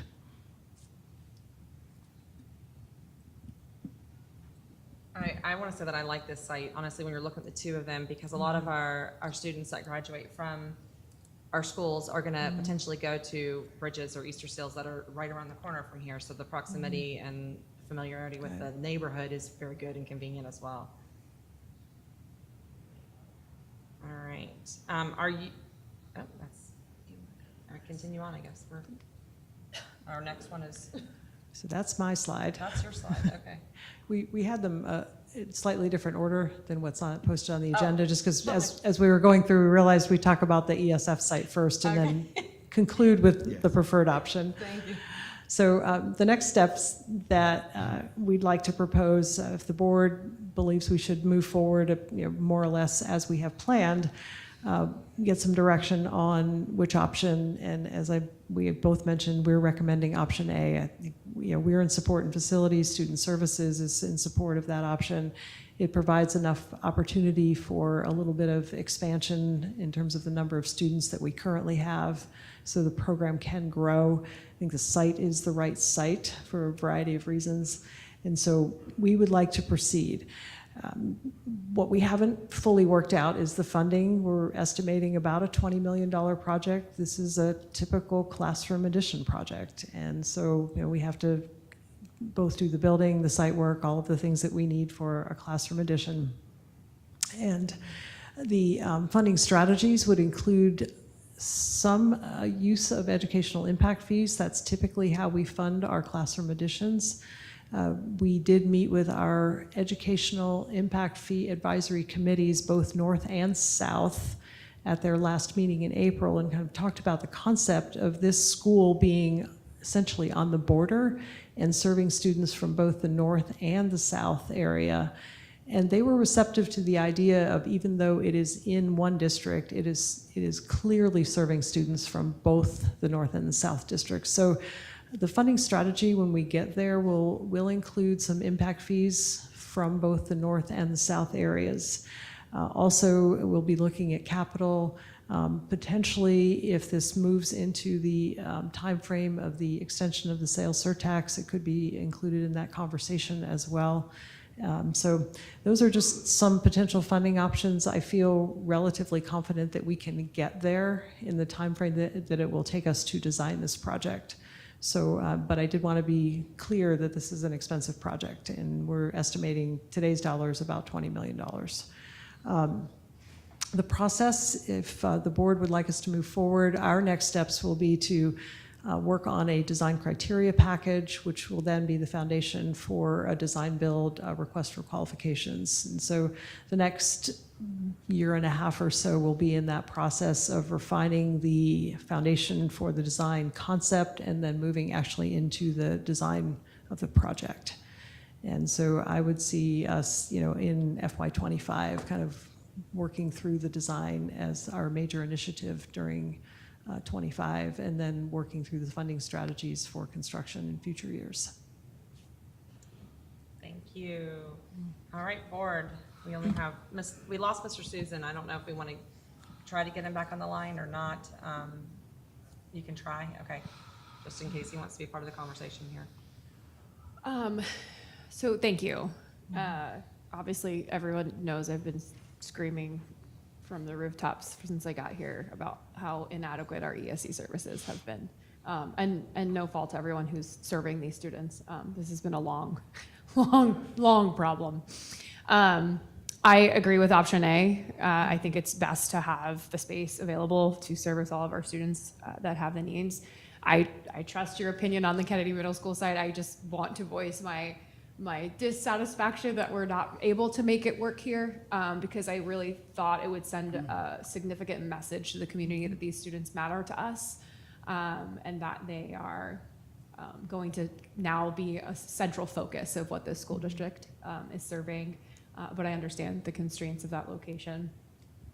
One of the questions I have, and I know that this isn't an easy answer, but I've often spoke about how, you know, Brevard is basically a red flag for the state with how many students we have with autism spectrum disorder.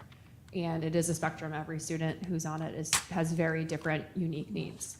But we do have incredible people here who have advocated for increased services for certain students with that disability. Is there a way for us to potentially, before we are really like moving on this project, have a conversation with some of those people who have been advocating for those services about, is there some unique opportunity or programmatic suggestion to utilize this building for? And I say that because some of our students with the most significant needs who are on the spectrum could really benefit from a setting like this. And they're struggling where they are. And so having that sensory room available, having adaptive PE, having behavior therapists, you know, there are families who would love to have this opportunity for their student who aren't necessarily in an EBD unit or VEB unit, sorry, or are categorized as IND. So I just think it would be really wise for us to take a look at that. We also, just speaking bluntly, it's really, really common, unfortunately, where some of our students who should be diagnosed as ASD may be miscategorized in a behavioral unit. And so if they had an opportunity to a setting that really met their needs, their behaviors would significantly decrease and they would get a lot more out of their academic setting. So I don't know what the answer is to that. I'm definitely not the expert to provide that. You know, I'm thinking of Dietrich Brown. You know, there's people who have been advocating for this for like 20 years here in this district. If we could just kind of pick their brain of, you know, what do they think and what are their hopes and dreams of being available, especially if we're going to potentially go to this larger location that is able to be adapted a little bit more. I would just add, our office has designed a school for students with autism, and so we didn't emphasize that too much as part of this work, but we brought that to the table. Also, Sarah Lee Morrissey brought on a consultant who has special experience working with students with autism. So that definitely was part of our thinking as part of this work, and I think it's clear that a school would need a series of design guidelines that really make sure it's being developed to its fullest use. And I just want to make it very clear, I don't mean for our students who have autism to have to go to the site. I don't mean that by any means. It is a spectrum, but we do have students have very significant needs that are struggling. I have parents reach out to me all the time. You know, what do I do? I'm there. I don't know how to help. Trying to get, you know, ABA in there. And so I just think if we could consider, you know, a potential option for certain families who might want to make a choice. Thank you, Ms. Jenkins. Mr. Trent. Yeah, I'm sure you'll be working closely with student services from here on out for any changes or suggestions, and that's expected. It's a bunch of thumbs ups today. So option A is you know, looking at the numbers and the needs. It makes sense if you're going to build something. You know, you don't want to build something that's you're probably going to outgrow before it's built. So that's where I'm at on that. Again, a lot of good work here, and I'm sure you're going to look in a year and say, I can't believe we forgot this or didn't think about that. So that's on your plate now. So. Thank you. Mr. Susan, are you with us? I am. Thank you so much. I can be very short, like the option A. Feel confident about it, and it's where I'll land. Thank you. Thank you. All good. All right, I too am with option A. I'm just gonna go ahead and go back and advocate again. I still would like to see that gift/card store, and I'm with Ms. Jenkins. I think it needs to have a music room as well. Those are more of the fine details that come after the fact. But one of the things going over to Magnolia, that school is absolutely, it blew our minds. It really did. And I'm like, this is everything that we want to have here. And I'm looking forward to this being a part of what Brevard has, because I think honestly our most vulnerable kiddos are in that school, and we can serve them in a better way if we had a better facility, and this is exactly what this will be. So I am with the rest of the board on moving forward with option A. Thank you all, and I look forward to bringing these back to you on occasion. Like, this will be kind of an iterative process as we work through the exact scope of the project, and I think we'll have some good stuff to bring back to you. So thank you for your guidance. I appreciate it. Thank you so much. So one last, now that I see the sheet, or the slide here, we're under sports and recreation, there's lots of good things here, but covered play isn't. We discussed that yesterday. We're in Florida. So I would expect to see that on the next iteration. Okay, just checking. Yep. Thank you so much. Dr. Rendell, I'm sorry, I didn't go back. No, I mean, I'm super excited about the possibility of this building coming to fruition for our kids.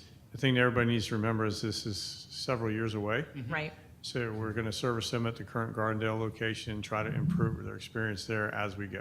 Absolutely. Like, we're not just going to we'll wait for this to happen. We're going to continue to try to make what we do at Gardendale better. So. Thank you. Absolutely. Thank you, team. Appreciate you guys tremendously. All right. Our last topic for today is the capital allocation plan. I think we have Ms. Lisinski. Mrs. Wright, if I may, I wanted to just touch briefly on the long-term facility planning piece of this. There's a second. Oh, sorry. I am so sorry. That's okay. I was jumping ahead. This is really short. Okay. Just wanted to let you all know that No grass. no grass. That's the long-term plan. Well, anyway, yeah. So the Gardendale Separate Day School project was really a subset of kind of a longer, like larger facility strategic planning type project and program that we wanted to bring to the district. And so while we've prioritized that aspect of it, we still have the bigger project out there. And so what you'll see on your agenda for the 14th is a planning consulting contract to do the long-term strategic planning process. And that includes a very heavy emphasis on gathering data. So there's gathering data about what we have in terms of the school district. So they'll be looking at our facility assessment work. They'll be looking at our Hey, Megan, I condition gotta get going. I assessments. just wanted to say thank you. I apologize. They'll be looking at our enrollment projections, our student accommodation plan, all the data that's readily available from the district. And then also doing kind of a search of the research, like what's out there in terms of best practices in facility planning and facility delivery for student learning and teacher success. So that's kind of the baseline work. And then the center of that project is really all around collaboration. And so there, you'll see in the scope of work, there's a lot of opportunities for collaboration with the board, collaboration with stakeholders in a variety of different ways. So there are meetings, there are focus groups, there's websites, there's surveys, there's all sorts of ways that we will be interacting both with the board and with our stakeholders throughout the entire process. And then the end result of this will be a strategic facilities plan. And in my sense of what that's going to look like is there will be recommendations for buildings that maybe need to be retired or need to be replaced. There may be opportunities to consolidate some aspects of our school district. But if we are going to make those types of decisions, we've got to have good data analysis and collaboration with our stakeholders. It can't be just one at a time. And so we wanted to get the landscape of opportunities on the table and start to vet those, and then ultimately develop into a plan that can be used as we move forward in things like if we are considering renewal of the sales surtax, if we want to include some big capital projects. We've not done that in the past. We could look to do that in the future. Our capital debt is going to be retiring in 33 and 36, and so if we have this long-term vision as to what we want to do with our facilities, we'll have some good foundation for when the opportunities come up in the future for funding. So that's the vision of where we want to go. And I just wanted you to have an opportunity, if you had questions for either Adam or myself about that process and that scope of work, I'd be happy to talk to you about it. Any questions? What's the anticipated time frame that it looks like to complete this? So we're including the funding for this in our facilities FY25 budget request. Okay. And so we anticipate doing our work in facilities that get the data ready between now and July 1st. We'll get started July 1st, and the end is May 25. Okay. So it's a relatively quick project. The bulk of the community collaboration type work will start after the first of the year. Okay. All right. Thank you. So, okay. All right. Sorry, I didn't mean to just shoo you along, and That's I missed okay. the second part of this. We were just so excited talking about the separate day school. So, all right. So now we actually are on to the last topic, which is the capital allocation plan. So.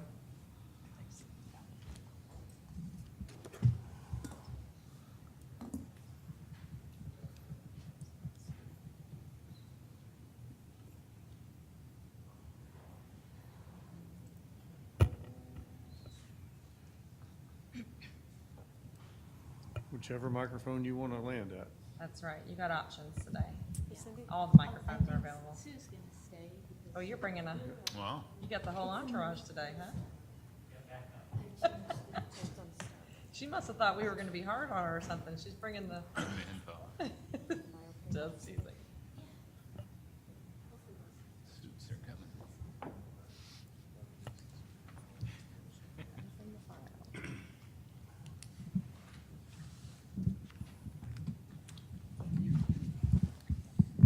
Okay, Madam Chair, I feel very safe all of a sudden. Yeah, you got a whole crew up there with you.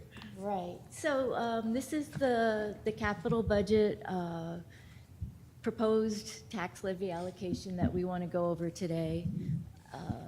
Is this on? Okay.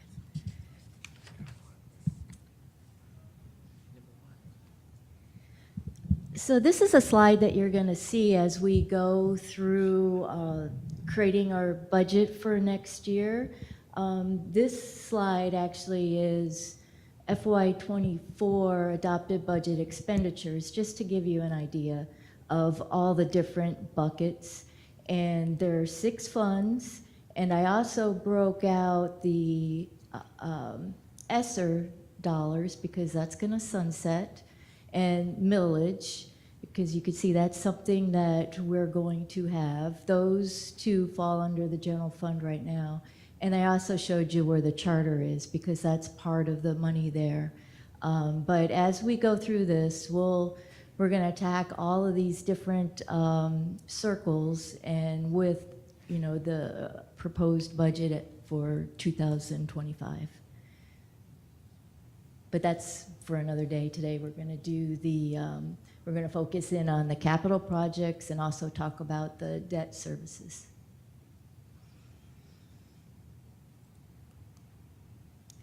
Okay, so this is the capital. This is that orange circle, but it's broken out a little bit more. And I just wanted to highlight, and I'm sure everybody understands this, but capital funds just make such a big difference on the experience for our teachers and for our students, and actually for everyone. And I found this study the other day, and I really found it very interesting, but it was like, do you want to boost test scores? Well, according to this, and it's a very, very scholarly paper, it was just amazing of the people that work on it, but you know, fixing HVAC systems, upgrading plumbing, roofs, furnaces, STEM purchase equipment, health and safety improvement, all those things really help test scores, and more so in the schools with lower income, up to like 10% increase. So that's something that is very, very, very interesting. So it's super important. And then you can see all the different breakouts. Today we're going to focus on the tax levy, but I do want to show the percentages. You can see how big the sales surtax is. And if we were not to renew that, you see that green box and then the impact fees. I mean, it would really start getting pretty small, especially as we start sharing more with the charters with funds. And I do want to give Sue a major kudos, because she does a great job with those impact fees. She really utilizes those and goes for those funds, so that it's huge. Any questions on this slide? So again, we're going to focus on the local capital investment, and it goes by so many different names, so I just put them all there in case you're used to hearing one of those names: local capital investment, LCI. Sometimes they just call it the 1.5 mils. So, but that is the funding that we're talking about today, because we have a list of all the different projects that we propose for next year. And then you can see here, you know, what the projects can be used for. And the law changed last year that we have to share. In the past, we didn't share LCI funding with charters, and if you recall, last year it was 20% of the allocation. This year it's 40% of the allocation. So just wanted to point that out. The allowable LCI expenses, there's a huge list of all the different things that are eligible, but then Wendy Knippel right here is the expert, and she will look, with the statute of what fits, what doesn't fit, can we, can't we, and you know, I don't like to dance in the gray, so we really make sure that we're funding the right things and not funding something that can't be funded by LCI. One of the new things that the statute brought last year was payment of salaries and benefits for employees who job duty support activities funded by LCI.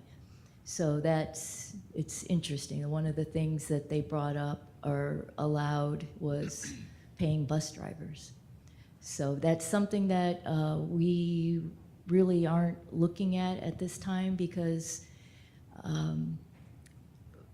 you know, in the future, if capital starts turning into more of a Fund 100 general fund, there could be a possibility of it going away completely. So most of the CFOs in the state are trying to stay away from those kind of things.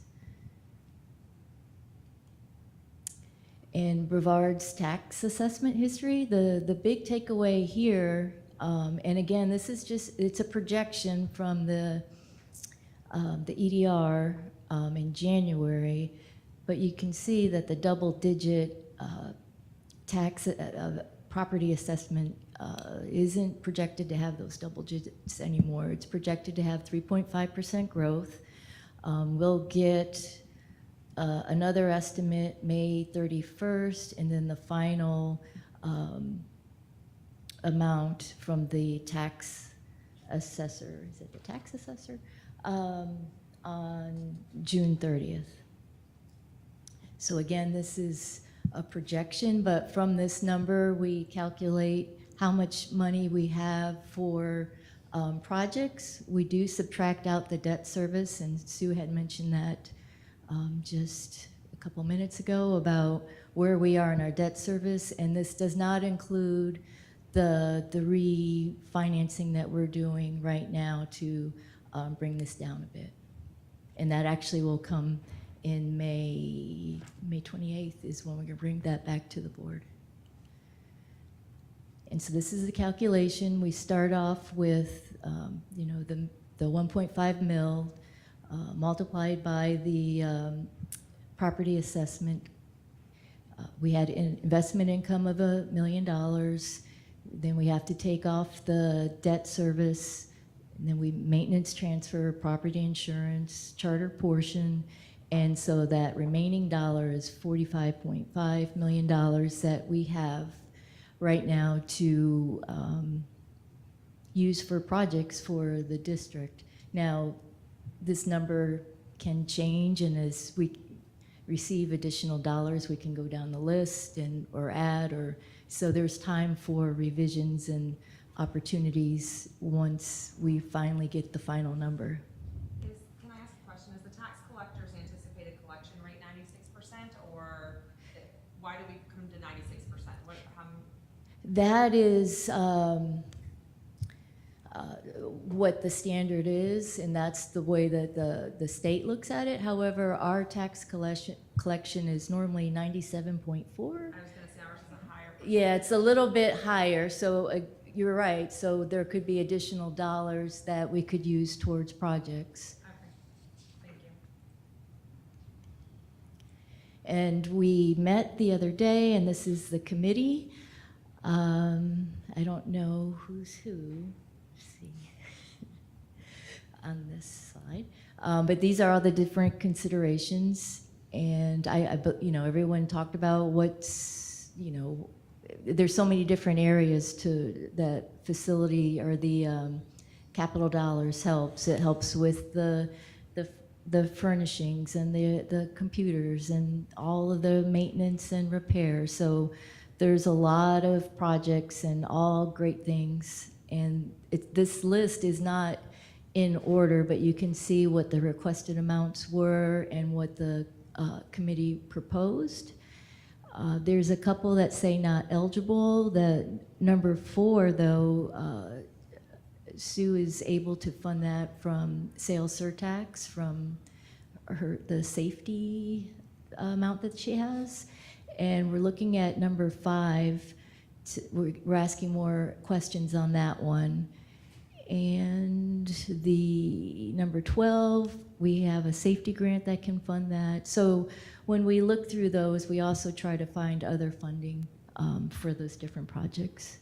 But are there any questions? This is a recommendation to the board of the projects that they would like to do next year.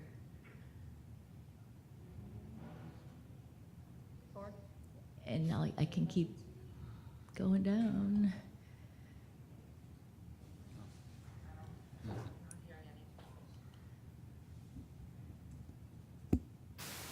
Dr. Rendell, do you have any? I just want to make sure the board understands that this list was put together by staff, and through several meetings, reviewing other options, other requests, and these are the ones that we're kind of settled on.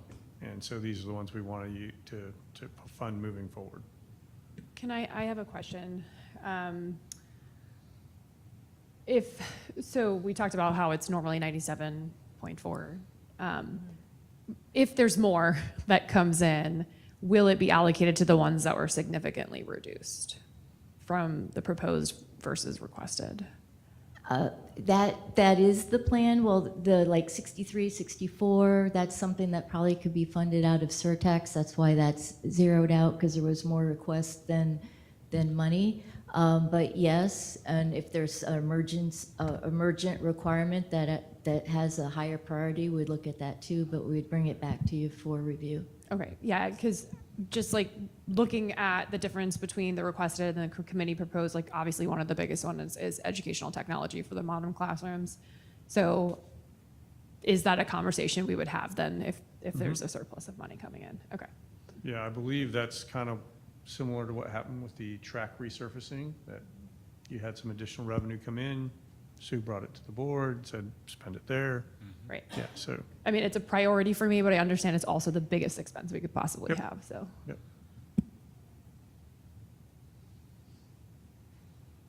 I was just really excited about the list. I guess nobody else is Yeah. excited about the list. I'm There's a lot of really good stuff on the list. Yeah, There's some there's so outdoor much- classrooms on the list. There's all kinds of stuff. And so, No, I know, it's like the dream list of all the projects you want to do, so I'm really excited about the Titusville High baseball field relocation. Obviously, that one is near and dear, and it's been an issue in the north end with having to hire police officers to really stand guard where they're playing baseball, and because it's just not a safe area, unfortunately, or not the safest area in town, I should say. So that'll be tremendous for that school. So very excited about a lot of these different things that are happening here.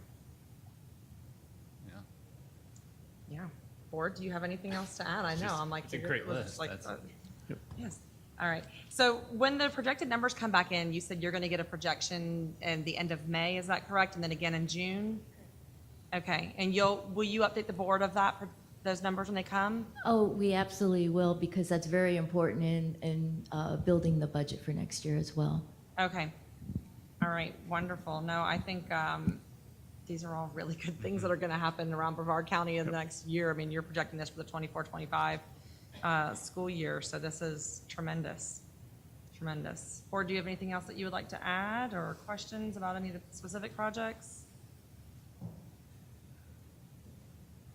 No? We're just so talkative this afternoon, I'm telling you what. It's got a lot of 'cause good it's stuff done lunchtime. today, so. That's what it is. It's lunchtime. Everyone's going, oh, I don't want to talk anymore. So, no, thank you for the work that your team is doing. I think this is amazing. I think honestly it's going to reflect in our facilities, and that is going to be tremendous as far as parents looking at Brevard County as being the best option to educate their child. So, very, very exciting. All right. Hearing nothing else, no further, any further things you wish to discuss? Anybody? Hearing none. All right. There's no further business. This meeting is adjourned.